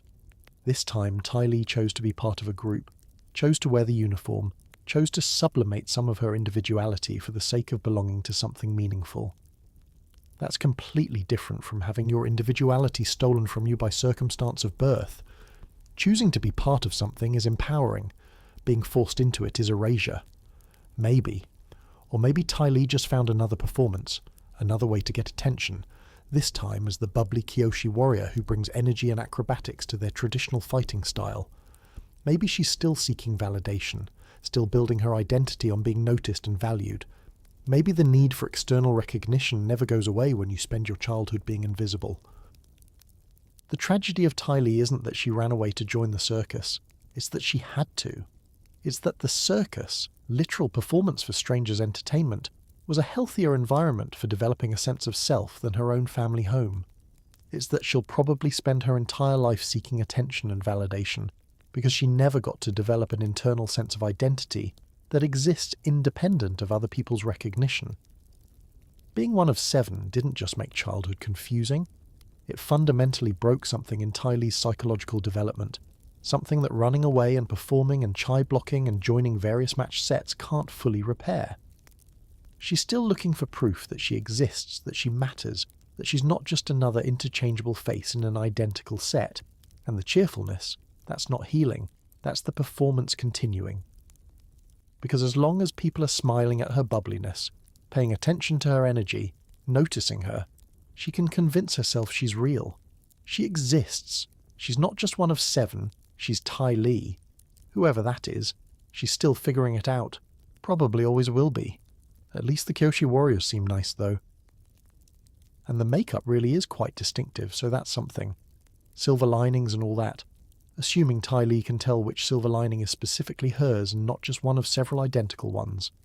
Old habits die hard. For 2.5 seasons, Fire Lord Ozai isn't a character. He's a presence, a silhouette on a throne, a deep voice in a dark room. The writers keep him just out of reach, and that's deliberate. The less you see of him, the more your brain fills in the gaps with something mythic, monstrous, inhuman. He's not a man yet. He's the storm on the horizon, and then the show finally lets you look him in the eyes, and he's just a guy. That's the genius of the face reveal. For most of the series, Ozai is framed like a traditional big bad. Harsh backlighting, flames, shadowed profile. The camera never quite shows you his full face, and when it does, it's obscured or distant. Your brain is trained by 100 other shows to expect some kind of monster at the end of that build-up. Scars, deformity, something visually screaming evil. Instead, when we finally see him clearly during Book 3, he looks clean, composed, handsome even. No glowing eyes, no demonic features. Just a man in nice armour with perfect hair and dead calm eyes, and that's so much worse, because now the show is telling you The person who ordered genocide, burned his own child, and set the world on fire is not a supernatural monster. He's not a spirit, not some cosmic embodiment of evil. He's a regular human who made those choices. He could be any powerful man with an empire and no conscience. That's the horror. You can't comfort yourself with, well, he's a demon, or he's inhuman. Nope, he's absolutely human. That's the point. The way the show times the reveal is just as important. You don't get Ozai's full face when Zuko gets scarred. You don't get it when Zuko is banished. You don't even get it during early Fire Nation war scenes. You get it when Aang is finally ready to face him, not just as a vague concept, defeat the Fire Lord, but as a person, as a living, breathing human that Aang will have to either kill, or spare, or somehow find a third path around. Before that, Ozai is an idea. When his face appears clearly, he becomes a moral problem, and the show doesn't waste that moment. The first time we really see him in full light, he's relaxed, casual. He doesn't look like a man who thinks of himself as a villain. He talks to Zuko with that calm, almost reasonable tone that abusive parents specialize in. No screaming, no wild rage, just controlled, cutting cruelty. The face reveal doesn't come during a shouting match. It comes during calm conversation. That makes him feel more real and more chilling. Monsters roar. Men like Ozai ruin your life in a measured voice. Hiding his face for so long also serves another function. It lets the audience inhabit Zuko's point of view. For Zuko, Ozai is not just his father. He's this looming, unreachable source of judgment. Someone he can never quite get close to, never fully understand, never truly see. By the time we, as the audience, are finally allowed to see Ozai clearly, Zuko has already gone through years of obsession, shame, hunger for approval, and eventual rejection of that entire system. The clearer Ozai becomes to us, the clearer he's become to Zuko too. There's no mystery left, just an abuser in a fancy chair. And then, in the finale, the visual language flips. When Aang finally fights Ozai during Sozin's comet, the Fire Lord is at his most godlike. Comet-enhanced flames, massive blasts, an entire battlefield under his control. The camera shows his face in close-up now, but it also constantly frames him with overwhelming power. Oceans of fire, towering explosions, the sky itself turning red. Yet the more the show surrounds him with spectacle, the more it emphasizes the contrast. This man, this ordinary face, is wielding apocalyptic power he absolutely does not deserve. When Aang takes his bending away, that's when the face reveal pays off in full. The comet passes, the flames die. The armor suddenly looks too big. The lighting softens, and Ozai, stripped of bending, stripped of power, is just small. A man on the ground, panting, impotently shouting threats that no longer mean anything. If the show had always framed him as a literal monster, that moment wouldn't land the same way. It hits precisely because you can look at that very human face and realize that's all he ever was. A man. A coward with power. The real humiliation isn't the loss of bending, it's the loss of mystique. For Zuko, that's everything. The father whose approval he chased for years is now just a bitter, powerless man behind bars. The shadow on the throne turned out to be ordinary. The giant in his mind turned out to be small. The show waited to fully humanize Ozai's face so it could do two things at once. Make him more terrifying at the height of his power, and more pathetic when he's finally defeated. That's the masterstroke. The face reveal doesn't just show you what Ozai looks like. It tells you what the show thinks about evil. It's not a faceless, unknowable force. It's people, it's choices, it's fathers, kings, leaders, humans, not monsters. And once you see that clearly, you can't unsee it. In the end, the scariest thing about Ozai wasn't the fire. It was how normal he looked while he was using it.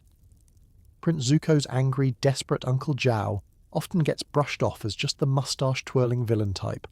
The firebender with crazy eyes who tries to kill the moon spirit like he's auditioning for a Bond villain's greatest hits compilation.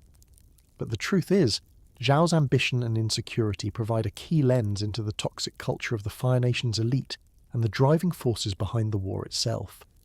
Zhao isn't merely some crazy general. He's the embodiment of unchecked lust for power, fueled by deep inferiority and resentment, especially compared to his older brother Iroh. the decorated war hero and rightful prince. Zhao is constantly defined by what he isn't, and what he most desperately wants to prove, that he's better than Iroh, that he belongs, and that the Fire Nation elite should recognize him as a key player. This hunger drives him to increasingly reckless and morally bankrupt decisions throughout the series. Take the pivotal decision that defines Zhao's character arc, the assassination attempt on the Moon Spirit. This isn't an act of battlefield necessity, it's a power grab born from ignorance and hubris. Zhao doesn't understand the spiritual balance he's disrupting. He only sees an opportunity to strike a decisive blow against their enemy and raise his own status. He's willing to destroy the very essence of the Water Tribe's power to feed his ego, and because he can't measure the consequences, he becomes the instigator of near ecological disaster. That desperation is critical. Zhao doesn't have the political leverage Iroh holds, the respect of the troops, or the royal bloodline's favour, so he tries to carve his own path to power through sheer brutality and spectacle. His fiery aggression, combined with a lack of strategic subtlety, makes him a wild card, but not in a good way. Zhao's ambition blinds him to the nuances of leadership, the importance of cultural respect, and the consequences of punching so far above one's weight. This reckless ambition ultimately leads to Zhao's downfall, because it contrasts so starkly with Iroh's wisdom, and with Zuko's growing moral complexity. Zhao's single-minded pursuit of glory makes him predictable and vulnerable, leading to his disgrace when the Moon Spirit survives and when his forces are routed. His failure serves as a narrative counterpoint to the more nuanced paths of redemption and growth seen in other Fire Nation characters. In short, Zhao is the embodiment of the toxic masculinity, entitlement, and unchecked ambition festering within the Fire Nation's ruling class. His willingness to destroy spiritual balance itself to advance his career reflects the broader imperial hubris driving the war, an arrogance that cost the world dearly and nearly causes ecological catastrophe. Without Zhao's reckless aggression, the war might have had a far different trajectory. Zhao's ambition isn't just personal, it's representative. He's what happens when raw power-seeking goes unchecked by ethics, empathy, or spiritual respect, and that makes him not just a villain in the story, but a symbol of the culture and political system that nearly destroyed the world. Do you remember the chilling moment when the Moon Spirit sacrifices itself to save the Water Tribe, only for the balance of the world to tremble on the edge? That moment was less about magic and more about the catastrophic effect of Zhao's blind ambition, an ambition fueled by jealousy, insecurity, and a desperate need to prove himself worthy. That's the real darkness behind the fire. So while other villains wrestle with identity, family, and redemption, Zhao charges ahead as ambition personified, dangerous precisely because he lacks the self-awareness or restraint that everyone else struggles to find. And sometimes, that's scarier than an abyss of moral ambiguity. What choices in your life are driven by ambition, blinded by insecurity, without considering the cost to others? Would you dare stop and think like Zhou's Moon Spirit about what balance really means? You know, it was really unclear. Those 5 words from the credits of Lake Laogai are the most haunting non-closure in Avatar, The Last Airbender. Jet, the passionate revolutionary, the freedom fighter who almost derailed Team Avatar's entire mission, gets a dagger to the chest from a Dai Li agent. Blood seeps out. He collapses. Lights fade. And then, that line. No confirmation. No body. Just ambiguity that turns a character death into something far more disturbing than outright tragedy. Because Jet's fate wasn't just ambiguous by accident. Nickelodeon censored it. The original script had him explicitly dying, a mercy killing by the Dai Li to silence a loose end. But network standards for a kids' show said no graphic death, so the creators compromised with fade to black uncertainty. What we get instead is worse, a limbo state where Jet might have survived, brainwashed into a Dai Li drone, or simply bled out alone in the tunnels. The show leaves it open, forcing us to imagine the horror. This censorship creates one of the series' most psychologically brutal moments. Jet started as the charismatic leader willing to poison an entire town to fight the Fire Nation. By Lake Laogai, he's broken, confronted with proof that his black and white revolution caused innocent suffering.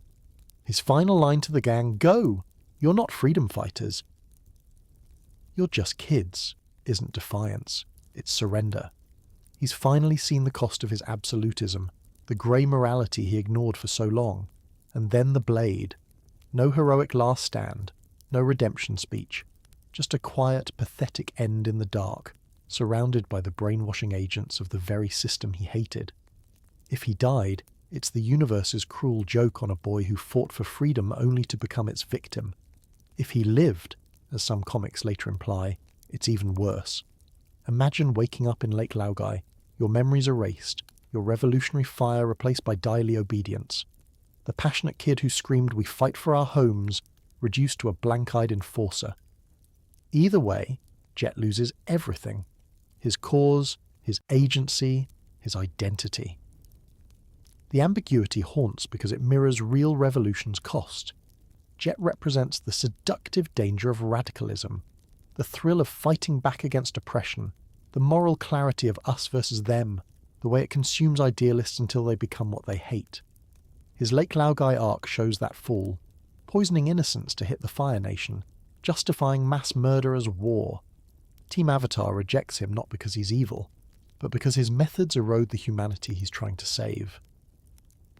That unclear fate denies him even the dignity of a clear villain or martyr arc. No funeral, no legacy, just a question mark. The Dai Li drag him away, and we never see him again in the show proper. It's the perfect punishment for a revolutionary, erasure. No one remembers Jet the hero. No one mourns Jet the fallen. He's a ghost story whispered in the tunnels, a warning about what happens when righteous anger goes unchecked. Watch the invasion of Ba Sing Se later, when the Dai Li brainwash the Earth King and crush the resistance. Every blank-faced agent could be Jet, stripped of fire, enforcing the regime he died fighting. Or maybe he's the one who got away, wandering broken and purposeless. The show never clarifies because clarity would rob the moment of its power. Jet's end is the price of revolution left in limbo. Did he pay it with his life, or something worse? In a kids' show, that's genuinely unsettling. Most deaths get heroic music or tearful goodbyes. Jet gets corporate censorship and a chilling void. The freedom fighter who burned brightest fades into uncertainty, leaving us to ponder if revolution's cost is ever worth the unclear ending. Sometimes the most haunting stories aren't the ones that end, they're the ones that refuse to. Jet's limbo lingers because real revolutions rarely offer clean closure either. Hero, monster, or ghost. The tunnels keep their secrets. Suki leads the Kyoshi warriors into battle with grace and ferocity, rescues Team Avatar from a Fire Nation ship, and later fights alongside them in the series finale. She's tough, loyal, Sokka's girlfriend, and one of the few characters who gets consistent competence without much baggage. But buried in one chilling line is a trauma the show completely glosses over. Months of imprisonment and torture in the Boiling Rock, the Fire Nation's highest security prison. After getting captured during the Kyoshi warriors' failed defense of their village, Suki ends up in the Boiling Rock. We don't see what happens there, because the show doesn't show it. No flashbacks, no descriptions, just Suki, post-rescue, casually mentioning to Sokka, "They threw me in prison, the Boiling Rock. I was in there for months." Months. In a facility designed for political prisoners, known for psychological torment and zero escape records. What does months in the Boiling Rock actually mean? Isolation. Interrogation.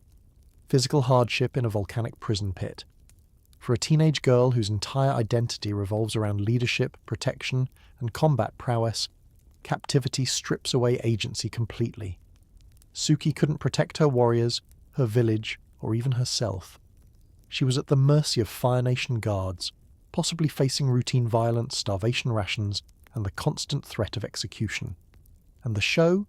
It treats this revelation like a meet-cute anecdote during a gondola ride. No nightmares, no flashbacks, no hesitation in battle. Suki picks up right where she left off, flirting with Sokka, commanding her team, jumping back into the war like 3+ months of hell were a minor detour. The narrative gives her zero recovery arc, no therapy from Katara, no heart-to-heart with the Gong, no moment of vulnerability where she admits the prison broke something in her. She's just fine. Immediately. This erasure is its own kind of trauma. Real-life survivors of prolonged captivity often deal with PTSD, hypervigilance, trust issues, rage episodes. Suki shows none of it. Instead, the show fast-forwards to her being the perfect warrior girlfriend, as if the boiling rock was character-building boot camp rather than dehumanizing horror. It's almost insulting. Her suffering exists only to justify her badass return, not to explore its cost. Compare this to other characters' arcs. Zuko gets 3 seasons of redemption. Aang gets spiritual crises. Katara gets blood-bending guilt. Jet gets a haunting, ambiguous death. Suki, she gets a quip and a gondola kiss. The light-hearted reunion montage with Sokka flying kites, sharing jerky, feels tonally wrong when you remember she just escaped Supermax torture. Where's the weight? The scars? The way captivity might make her cling harder to Sokka, or snap at authority, or obsess over control. Part of this is runtime.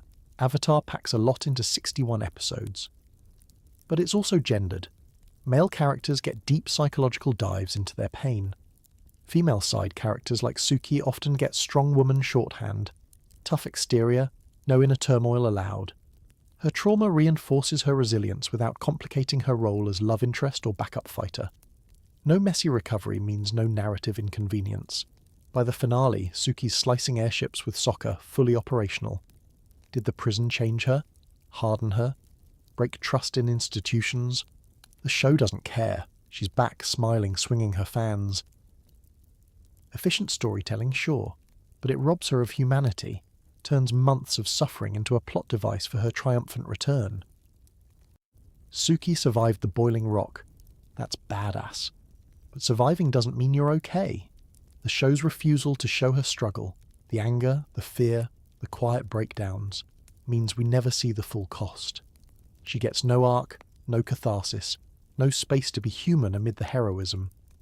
What happened to Suki down there stays in the boiling rock, hot, corrosive, and completely unexamined. Her trauma vanished faster than a Daily Earthbender, which in a show this psychologically astute feels like the real imprisonment. Picture this, a humble vegetable vendor, minding his own business, selling the finest cabbages in the Fire Nation. Then, boom, Team Avatar crashes through his cart. Again, and again, and again. It's the ultimate running gag, the punchline that lands every single time because it's so absurdly committed. "My cabbages!" echoes through 3 seasons, turning a one-off joke into the most resilient meme in Avatar history. But here's the twist nobody saw coming. Cabbage Man didn't fade into obscurity, he thrived. Fast forward to the legend of Korra, and that same vendor, older, wiser, infinitely more successful, runs Cabbage Corp, a massive corporation dominating Republic City's industry. From roadside cart to corporate empire, all because the universe kept destroying his produce and he just kept going. What makes this legendary isn't just the continuity, though tying a joke across 2 series is chef's kiss levels of commitment. It's the unspoken character arc. Cabbage Man embodies resilience in a war-torn world. Every "my cabbages" isn't defeat, it's defiance. Fire Nation tanks, Appa appetites, airship battles, doesn't matter. He rebuilds, he adapts. He turns destruction into empire-building motivation. In a show about bending gods and world-ending comets, the non-bender with a cart outlasts them all. Think about the meta-genius. The writers could have dropped the gag after episode 1. Instead, they doubled down. Cabbage carts in Omashu, Busing Sea, the freaking invasion finale. Each destruction racks up losses, but Korra reveals he parlayed that persistence into innovation. Cabbage Corp?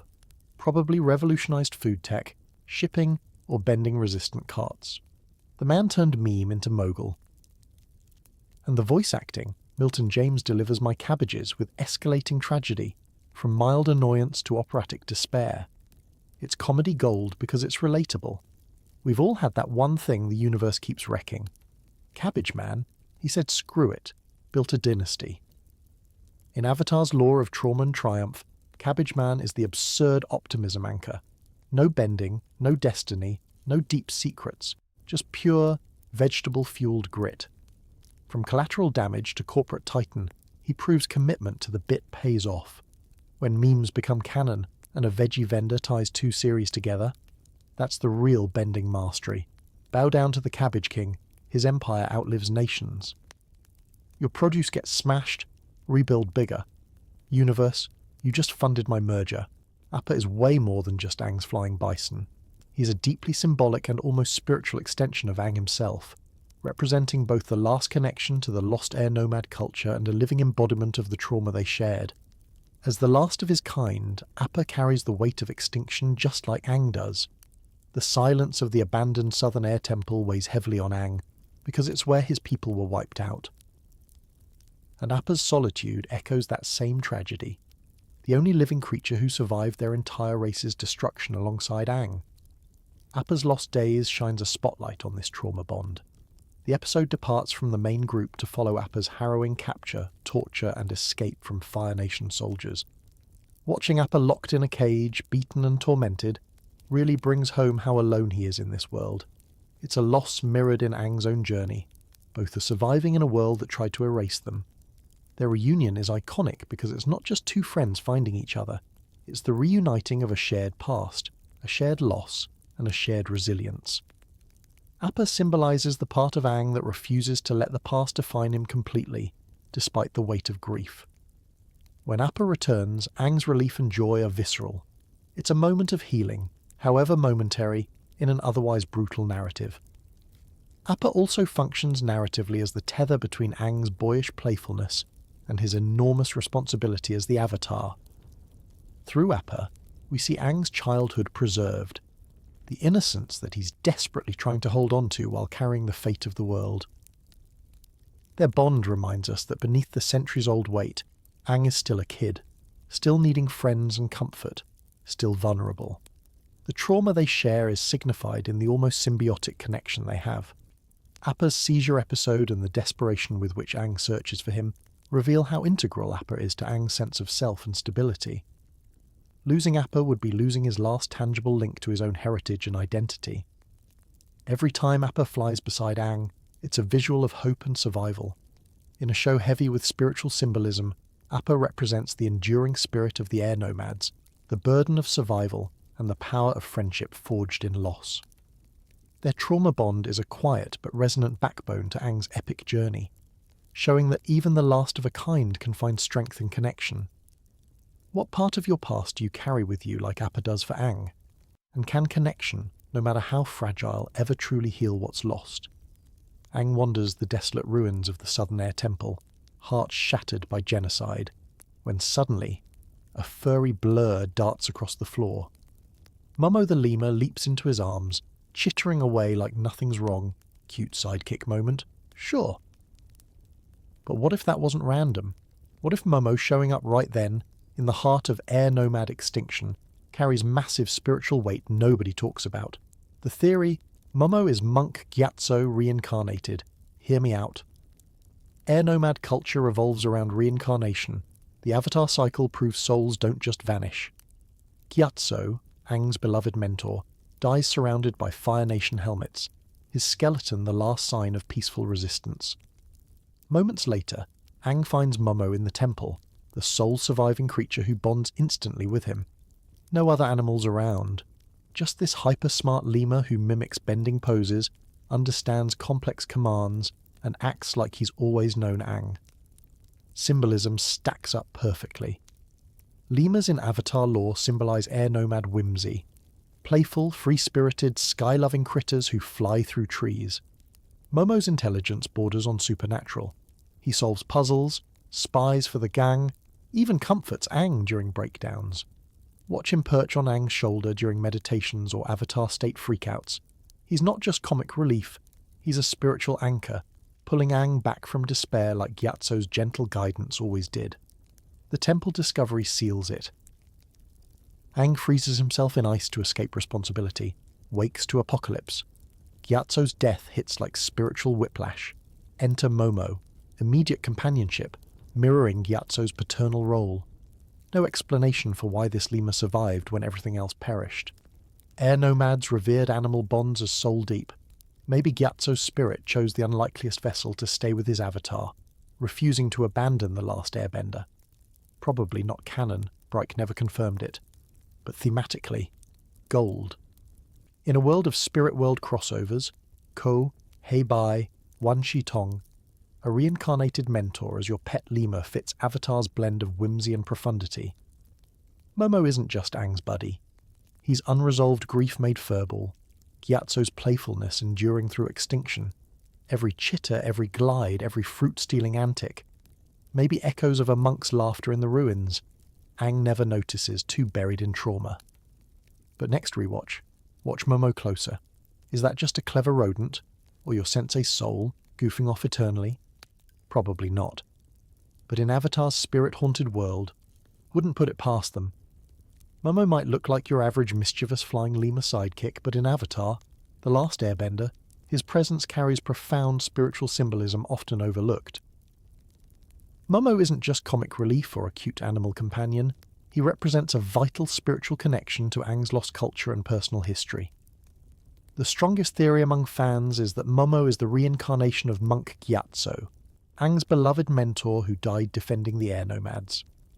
In air nomad spirituality, reincarnation and animal spirits hold crucial importance, and Momo's sudden appearance to Aang in the Southern Air Temple, amid the ghosts of his people, mirrors the idea of a protective spirit guardian returning in a new form. Lemurs, with their aerial agility and playful nature, symbolize the free-spirited essence of the air nomads, who valued flight, freedom, and joy. Momo's intelligent and loyal behaviors, mimicking bending moves, understanding complex commands, and comforting Aang in moments of distress, suggest he is more than an ordinary lemur. He is a living, breathing spiritual link to Aang's past, a constant reminder that Aang is never truly alone even in the face of extinction. Beyond companionship, Momo acts as a grounding force for Aang, anchoring his humanity while simultaneously embodying the lost connection to his lineage and culture. His presence during critical moments of spiritual turmoil or growth highlights this role as a symbol of resilience and continuity amid loss. While not officially confirmed, the idea of Momo being Gyatso's reincarnation enriches the narrative's spiritual depth, blending the playful with the profound, and giving audiences one more reason to see Avatar as a story deeply rooted in themes of spiritual rebirth, identity, and hope. Next time you see Momo steal a snack or swoop to Aang's rescue, remember? He's not just a pet. He's a living emblem of survival, memory, and the enduring spirit of the air nomads themselves. King Bumi of Amashu doesn't just look crazy, he is crazy. Or at least, he plays the role so convincingly that everyone buys it, from Fire Nation occupiers to first-time viewers. The old man giggling in chains, rambling about mail systems and birthdays. That's not dementia. That's the most brilliant long-game strategy in Avatar history. Locked in his throne room for 100 years under Fire Nation rule, Bumi survives by weaponizing eccentricity. He lets them think he's harmless, a senile relic too broken to resist. No uprisings, no speeches, no heroic last stands, just madness. But watch closely. Every insane quirk serves survival. The insane mail delivery system, a covert resistance network hiding in plain sight, his forgetting Aang's name, testing loyalty and patience, the birthday obsession, psychological warfare forcing occupiers to question reality while he plots. Earthbending philosophy demands neutrality and patience. Wait for the right moment. Bumi embodies this to god-tier levels. He could have rebelled immediately, died a martyr. Instead, he waits exactly a century for the eclipse, when firebenders can't bend. Madness wasn't weakness. It was the perfect disguise for unshakable patience. When the moment arrives, Bumi unleashes massive rock golems, city-wide earthquakes, single-handedly retaking Omashu while laughing like a maniac. His test for Aang, who is the true master, isn't random cruelty. It's earthbending gospel. Bumi recognizes Aang's airbending evasion style won't cut it against real power. The Mad King forces the Avatar to confront his immaturity head-on, proving himself by choosing not to fight recklessly. Bumi's insanity hides profound wisdom. True strength is timing, not force. Fire Nation occupation demanded constant performance. Smile through chains, babble through torture, stay alive until opportunity strikes. Bumi's goofiness wasn't denial, it was dominance. He outlasted colonizers by making them underestimate him, until he chose the battlefield. By finale, Bumi fights alongside Aang, still cackling. The madness never was madness, It was strategy, genius wearing a clown mask. Sometimes the craziest people see the clearest board. Bumi waited a century to flip the table. Worth it. The boulder is the flamboyant, earthbending wrestler who's all swagger, showmanship, and larger-than-life presence in the ring. On the surface, he's the cartoon embodiment of professional wrestling tropes. Loud, confident, brash, and always ready with a boastful catchphrase. But beneath the muscle-bound exterior and theatrical antics lies subtle hints of a more complex character, shaped by the world he inhabits.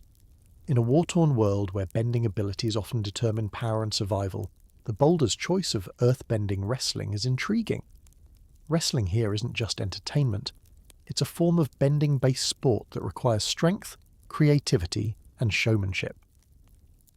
The boulder uses his firebending skills metaphorically. He fights with the passion of a warrior but also performs, knowing that his audience expects spectacle as much as skill. Behind the bravado are clues to a deeper narrative of coping. The boulder's loud persona can be read as a mask to deal with the trauma of living through the Fire Nation's conquest and political upheaval. His profession allows him to channel aggression and frustration into performance, offering both control and release in a world where so much feels uncontrollable. The voice actor behind the boulder, Mick Foley, a professional wrestler, brings authenticity to the character, infusing him with a blend of sincerity and camp that makes the boulder both relatable and entertaining. This meta layer adds richness, suggesting that beneath the gimmick, the boulder embodies the realities of performers who use toughness as armour against pain. While the boulder's role is often comic relief, his wrestling career reflects the complexity of identity and resilience. He thrives as a beloved entertainer, turning the war's chaos into a stage for his craft and finding purpose amid destruction. His character suggests that even in the darkest times, people seek joy, community, and ways to assert their worth, sometimes through spectacle and humour. Underneath the body paint and theatrics, the boulder wrestles with the same existential questions as Team Avatar: how to survive, how to find meaning, and how to keep fighting when everything is falling apart. His wrestling persona hides pain but also celebrates strength, serving as a reminder that where there's spirit, there's also resistance. The next time the boulder enters the ring, remember, it's not just a fight, it's a performance shaped by survival and the search for dignity in a fractured world. And honestly, that makes every slam and shout a little more meaningful. Haru starts as the reluctant earthbender, hiding his powers from Fire Nation occupiers in a coal mine town. But when Team Avatar arrives, he transforms into a quiet revolutionary leader, organising imprisoned earthbenders into a resistance network that sparks larger uprisings. His arc peaks in The Impersonator, where Haru masterminds a daring prison break. Using rock-paper-scissors signals and precise earthbending coordination, he turns helpless prisoners into a synchronised force, collapsing tunnels and escaping en masse. It's understated genius. No flashy speeches, just practical rebellion born from desperation. The show drops him after this, but comics fill the gaps. Haru leads ongoing resistance, coordinating with other Earth Kingdom cells. His father, sentenced to forced labour for bending, fuels Haru's fire, turning personal loss into collective action. What began as survival evolves into sustained guerrilla warfare. Deleted scenes reveal even more. Extended arcs showed Haru's group clashing with Fire Nation patrols, debating moral limits of resistance. Time constraints compressed this into cameos, but Haru's story underscores Avatar's theme of grassroots defiance, thriving off-screen. Haru's quiet competence contrasts Team Avatar's spectacle. No Avatar state, no dragons, just miners weaponizing their element against oppression. His movement proves liberation spreads through ordinary people, not just legends. From chained prisoner to underground commander, Haru's the revolution you don't see coming. What cells still fight in the shadows today? Long Feng isn't your typical bender villain blasting fire or hurling rocks. He's a bureaucrat in silk robes who conquers an entire city without ever raising a fist. The Grand Secretariat of Ba Sing Se rules through information control, turning the impenetrable Earth Kingdom capital into his personal puppet show. Lake Laogai is straight nightmare fuel, an underground facility where Daily agents brainwash citizens with water torture and memory wipes. Forget your pain isn't therapy. It's gaslighting on steroids, erasing identities to enforce compliance. Long Feng weaponizes truth itself. He knows everything about everyone, but reveals only what serves his power. His genius lies in bureaucracy as oppression. Ba Sing Se's harmony is enforced ignorance. No war knowledge reaches the outer ring because Long Feng controls the narrative. He manipulates the Earth King like a sock puppet, staging Dai Li performances to maintain the illusion. When Team Avatar exposes him, his calm breakdown, this is the Dai Li's true face, his chilling admission. Psychological domination was always the plan. Long Feng embodies soft power's horror. No army's needed when you control minds.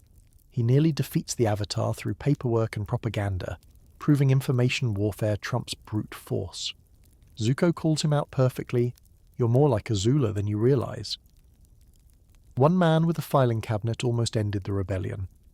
In Avatar's world of bending gods, the real monsters wield pens and secrets. How many harmonious societies hide Laogai underneath? The Fire Nation royal family isn't just dysfunctional, it's a generational trauma factory where abuse begets abuse in a cycle that nearly consumes the world. Ozai scars Zuko at 13 for speaking out of turn, then banishes him to chase the Avatar as pointless busywork. He molds Azula into a weapon, praising her cruelty while withholding genuine love. Ursa vanishes after poisoning Azulon, Ozai's father, who ordered Zuko's murder to punish Ozai for gloating over Iroh's grief. Iroh enabled the system until Luten's death shattered him. Every parent fails catastrophically. Ozai destroys, Azulon demands blood, Ursa poisons to protect one child while abandoning the other. This isn't random cruelty, it's engineered. Ozai learned violence from Azulon, who ruled through terror. Ursa internalized Fire Nation honor enough to commit filicide by proxy. The children inherit warped survival instincts. Zuko chases impossible approval. Azula weaponizes perfection until it breaks her. Love twists into competition. Vulnerability becomes fatal weakness. Zuko breaks the cycle by rejecting Ozai's throne, choosing Iroh's wisdom over blood loyalty. But Azula, she doubles down, hallucinating Ursa in her breakdown. Generational trauma doesn't vanish, it fractures differently. Zuko's revolutionary by surviving, Azula's destroyed by thriving in the poison. One family launches a century war scarring the planet. Their dysfunction maps abuse's blueprint. Power over connection, fear over forgiveness. Zuko's escape proves cycles can shatter, but only if you burn the throne instead of sitting on it. How deep does your family's poison run? Hakoda, Sokka and Katara's father, is a figure often mentioned but rarely centered in the narrative. He's the rugged leader of the Southern Water Tribe's resistance, fighting the Fire Nation occupation while his children survive on their own. His absence is far from neutral. It's a force that shapes Sokka and Katara in deeply different ways. For Sokka, Hakoda's absence felt like abandonment. Raised with the pressure to be the man of the house, Sokka internalizes this gap, cycling between anger, insecurity, and exaggerated bravado.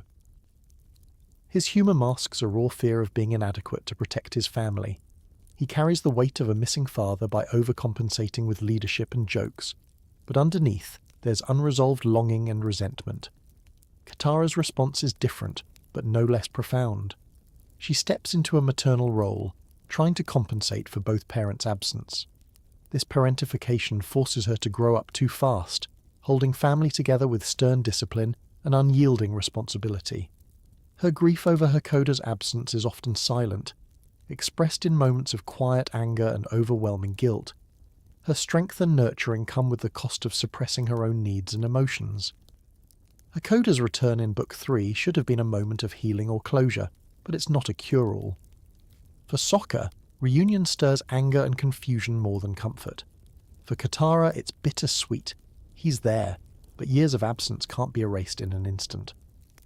Their father's decision to leave to fight was pragmatic, heroic even, but the emotional toll on his children is a continuing thread of tension and unresolved pain.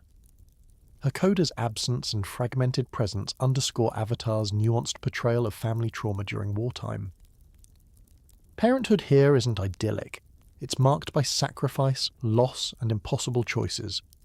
The siblings' arcs show how missing a parent reshapes identity, responsibilities, and emotional resilience. The vacuum Hakoda leaves defines more than his physical absence. It sculpts the very being of his children. One wonders, could Hakoda have healed his family by staying? Or is leadership a lonely burden that requires breaking hearts to save others? Family isn't just blood. It's the spaces we fill when others leave. Sokka and Katara's journey proves those spaces are never empty, just waiting for someone to make peace with their shadows. Yue stands at the Northern Water Tribe's spirit oasis, glowing with ethereal light as the moon spirit fades. The crowd begs her not to do it. Sokka pleads. Her father weeps. But Yue steps forward anyway, merging with the koi fish to restore balance. Heroic, right? Except no one, not her people, not her love, not even the spirits, actually asked if she wanted this fate. As princess, Yue's life was never hers. Betrothed since birth to preserve alliances, raised in isolation for spiritual purity, her illness forced healers to steal life force from the moon spirit itself, a theft she carries as unspoken guilt. Every decision reflects duty over desire, smiling through arranged marriage talks, suppressing romance with Sokka because princesses don't get happy endings. Her agency, non-existent. Northern Water Tribe culture demands sacrifice from women as greater good currency. The sacrifice crystallizes this. When Tui dies, Yue sees her chance to repay the spirit world for her survival. But it's not choice, it's culmination. Years of bodily autonomy denial, betrothal, healing rituals, condition her to view self-erasure as noble. No debate, no alternatives explored. She decides in seconds, as if her life was always spirit property. Sokka's horror underscores the tragedy. He loves Yue, not the symbol. Her transformation rips away their future without consent. Post-sacrifice, Yue haunts as ocean spirit, powerful but trapped. No human joy, no Sokka, no autonomy. Did she want eternity as cosmic force? Or was it suicide by duty, the ultimate female sacrifice in cultures glorifying self-denial? Avatar questions this. Roku calls it beautiful, but Sokka's grief lingers. Spirits needed balance. Yue needed a life. Her story exposes sacrifice culture's cruelty, especially for women groomed to prioritize collective over self. Princesses, healers, mothers, all vessels for greater good. Yue embodies consent's absence. Did anyone ask if becoming the moon was her path, or just the expected one? Sometimes the highest honor is the deepest theft. Yue saved the world, but who saved her from a life scripted without her input? Combustion Man is a mysterious assassin. No one knows his real name, where he came from, or even much about his past. What we do know is that he's a one-man demolition crew, capable of firing explosive blasts from his forehead with deadly precision. He speaks only a few words, wears a mask, and operates with frightening efficiency. That's it. No backstory, no complex motivations, no emotional baggage, just pure, terrifying, destructive power. His lack of identity is part of what makes him so chilling. Unlike other villains with rich histories or tortured souls, Combustion Man is basically a weapon. A tool built for one purpose: kill the Avatar. His silence strips away any chance for empathy, making him closer to a force of nature than a human character. This void in character invites the audience to project their fears onto him, a blank slate for pure menace. The show uses Combustion Man to illustrate that sometimes evil doesn't come wrapped in tragic backstories or conflicted desires. Sometimes it's just cold, unfeeling danger, a force of destruction that can't be reasoned with or understood. He represents the raw threat the Fire Nation can unleash when harnessing its full, unrelenting might. Combustion Man's mystery is his strength. The less we know, the more he embodies unstoppable menace. His silent presence is a perfect foil for the complex emotions and growth in the rest of the cast. Sometimes, a little ambiguity makes a villain truly frightening. He never needed a name or a tragic past, because fear doesn't always need an origin story. Sometimes, silence says enough. Guru Pathik sits cross-legged in a mountain cave radiating serenity, offering Aang the final piece to master the Avatar state. You must let go of earthly attachments, specifically Katara. Aang freezes. The room spins.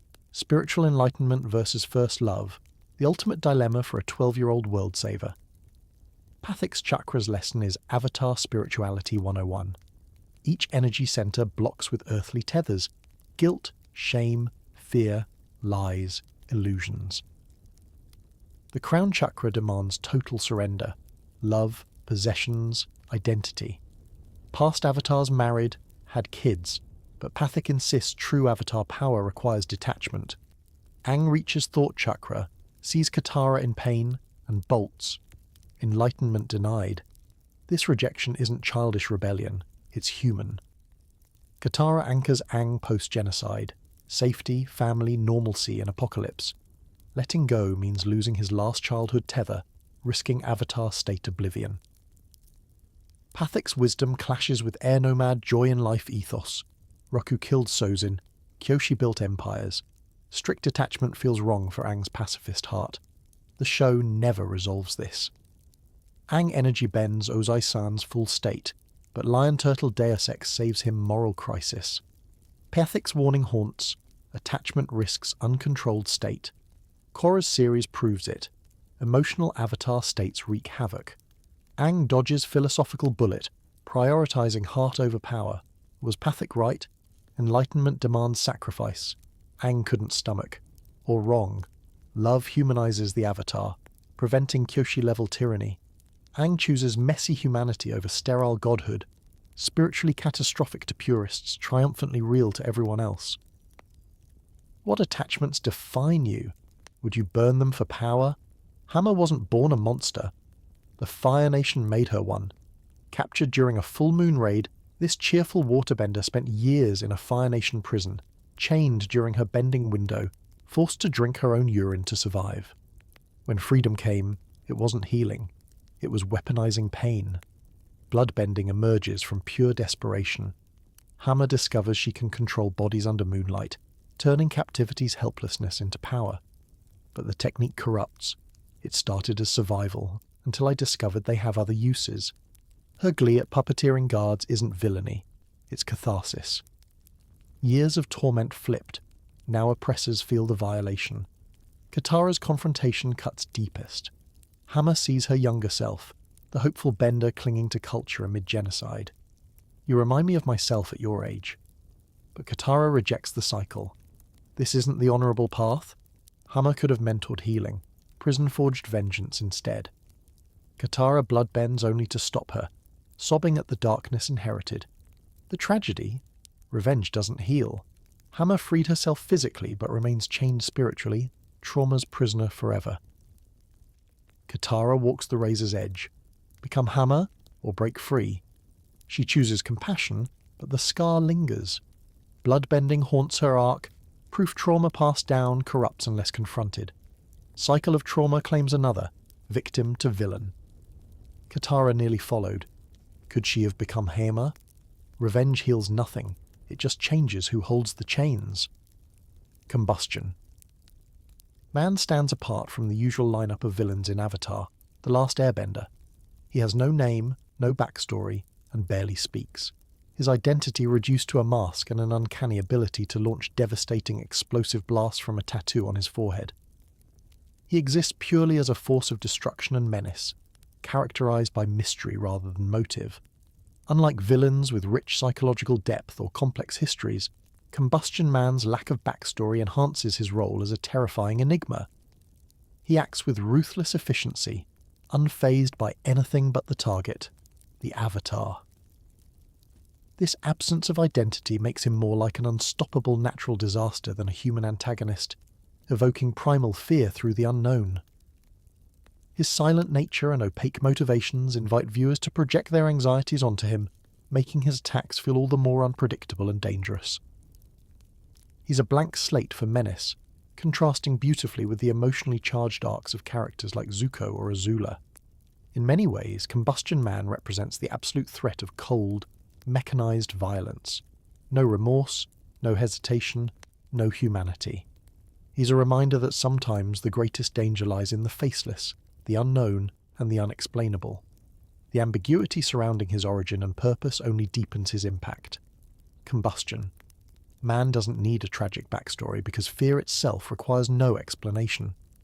In the landscape of Avatar's richly detailed world, he is a disturbing anomaly, a pure embodiment of chaos wrapped in silence and fire. Sometimes, the scariest villain isn't the one you understand, but the one you cannot comprehend. Combustion Man is exactly that. Avatar. The Last Airbender isn't just a tale of bending elements and defeating an empire. It's a mirror held up to our deepest human struggles. Every secret we uncovered, the guilt Aang carries, the rage Katara hides, Sokka's underestimated brilliance, Toph's desperate need for recognition, Zuko's impeding wounds, Azula's fragile cruelty, Eero's dark past, Mai's numbness. These are not just story devices. They are reflections of battles many of us face every day, quietly and internally. These hidden depths reveal that every character's facade is a coping mechanism, a shield against trauma, pain, and fear. Their truths resonate because they reveal the universal truth of human imperfection, the weight of survival, the search for identity, the need for love and belonging, and the struggle between light and darkness within us all. The Avatar universe gives us permission to explore these complexities through immersive storytelling without stigma or simplification. What captivates us is not just the fantasy, but this profound authenticity, that the heroes we admire are flawed, broken, healing, and sometimes failing, just like us. Their secrets invite us to acknowledge our own without shame, and to see resilience not as perfection, but as the courage to keep going. We love Avatar because it respects that life is messier and more nuanced than heroics or villainy alone. So, when you revisit the series, or face your own shadows, ask yourself, what secrets are shaping my story? Which masks am I still wearing, and which truths am I afraid to face? Avatar shows us that redemption, healing, and honor begin when we stop hiding from our deepest selves. In the end, everyone is fighting battles we cannot see. Maybe the real magic was never bending elements. It was bending ourselves toward truth and grace, and that is a story worth telling over and over again.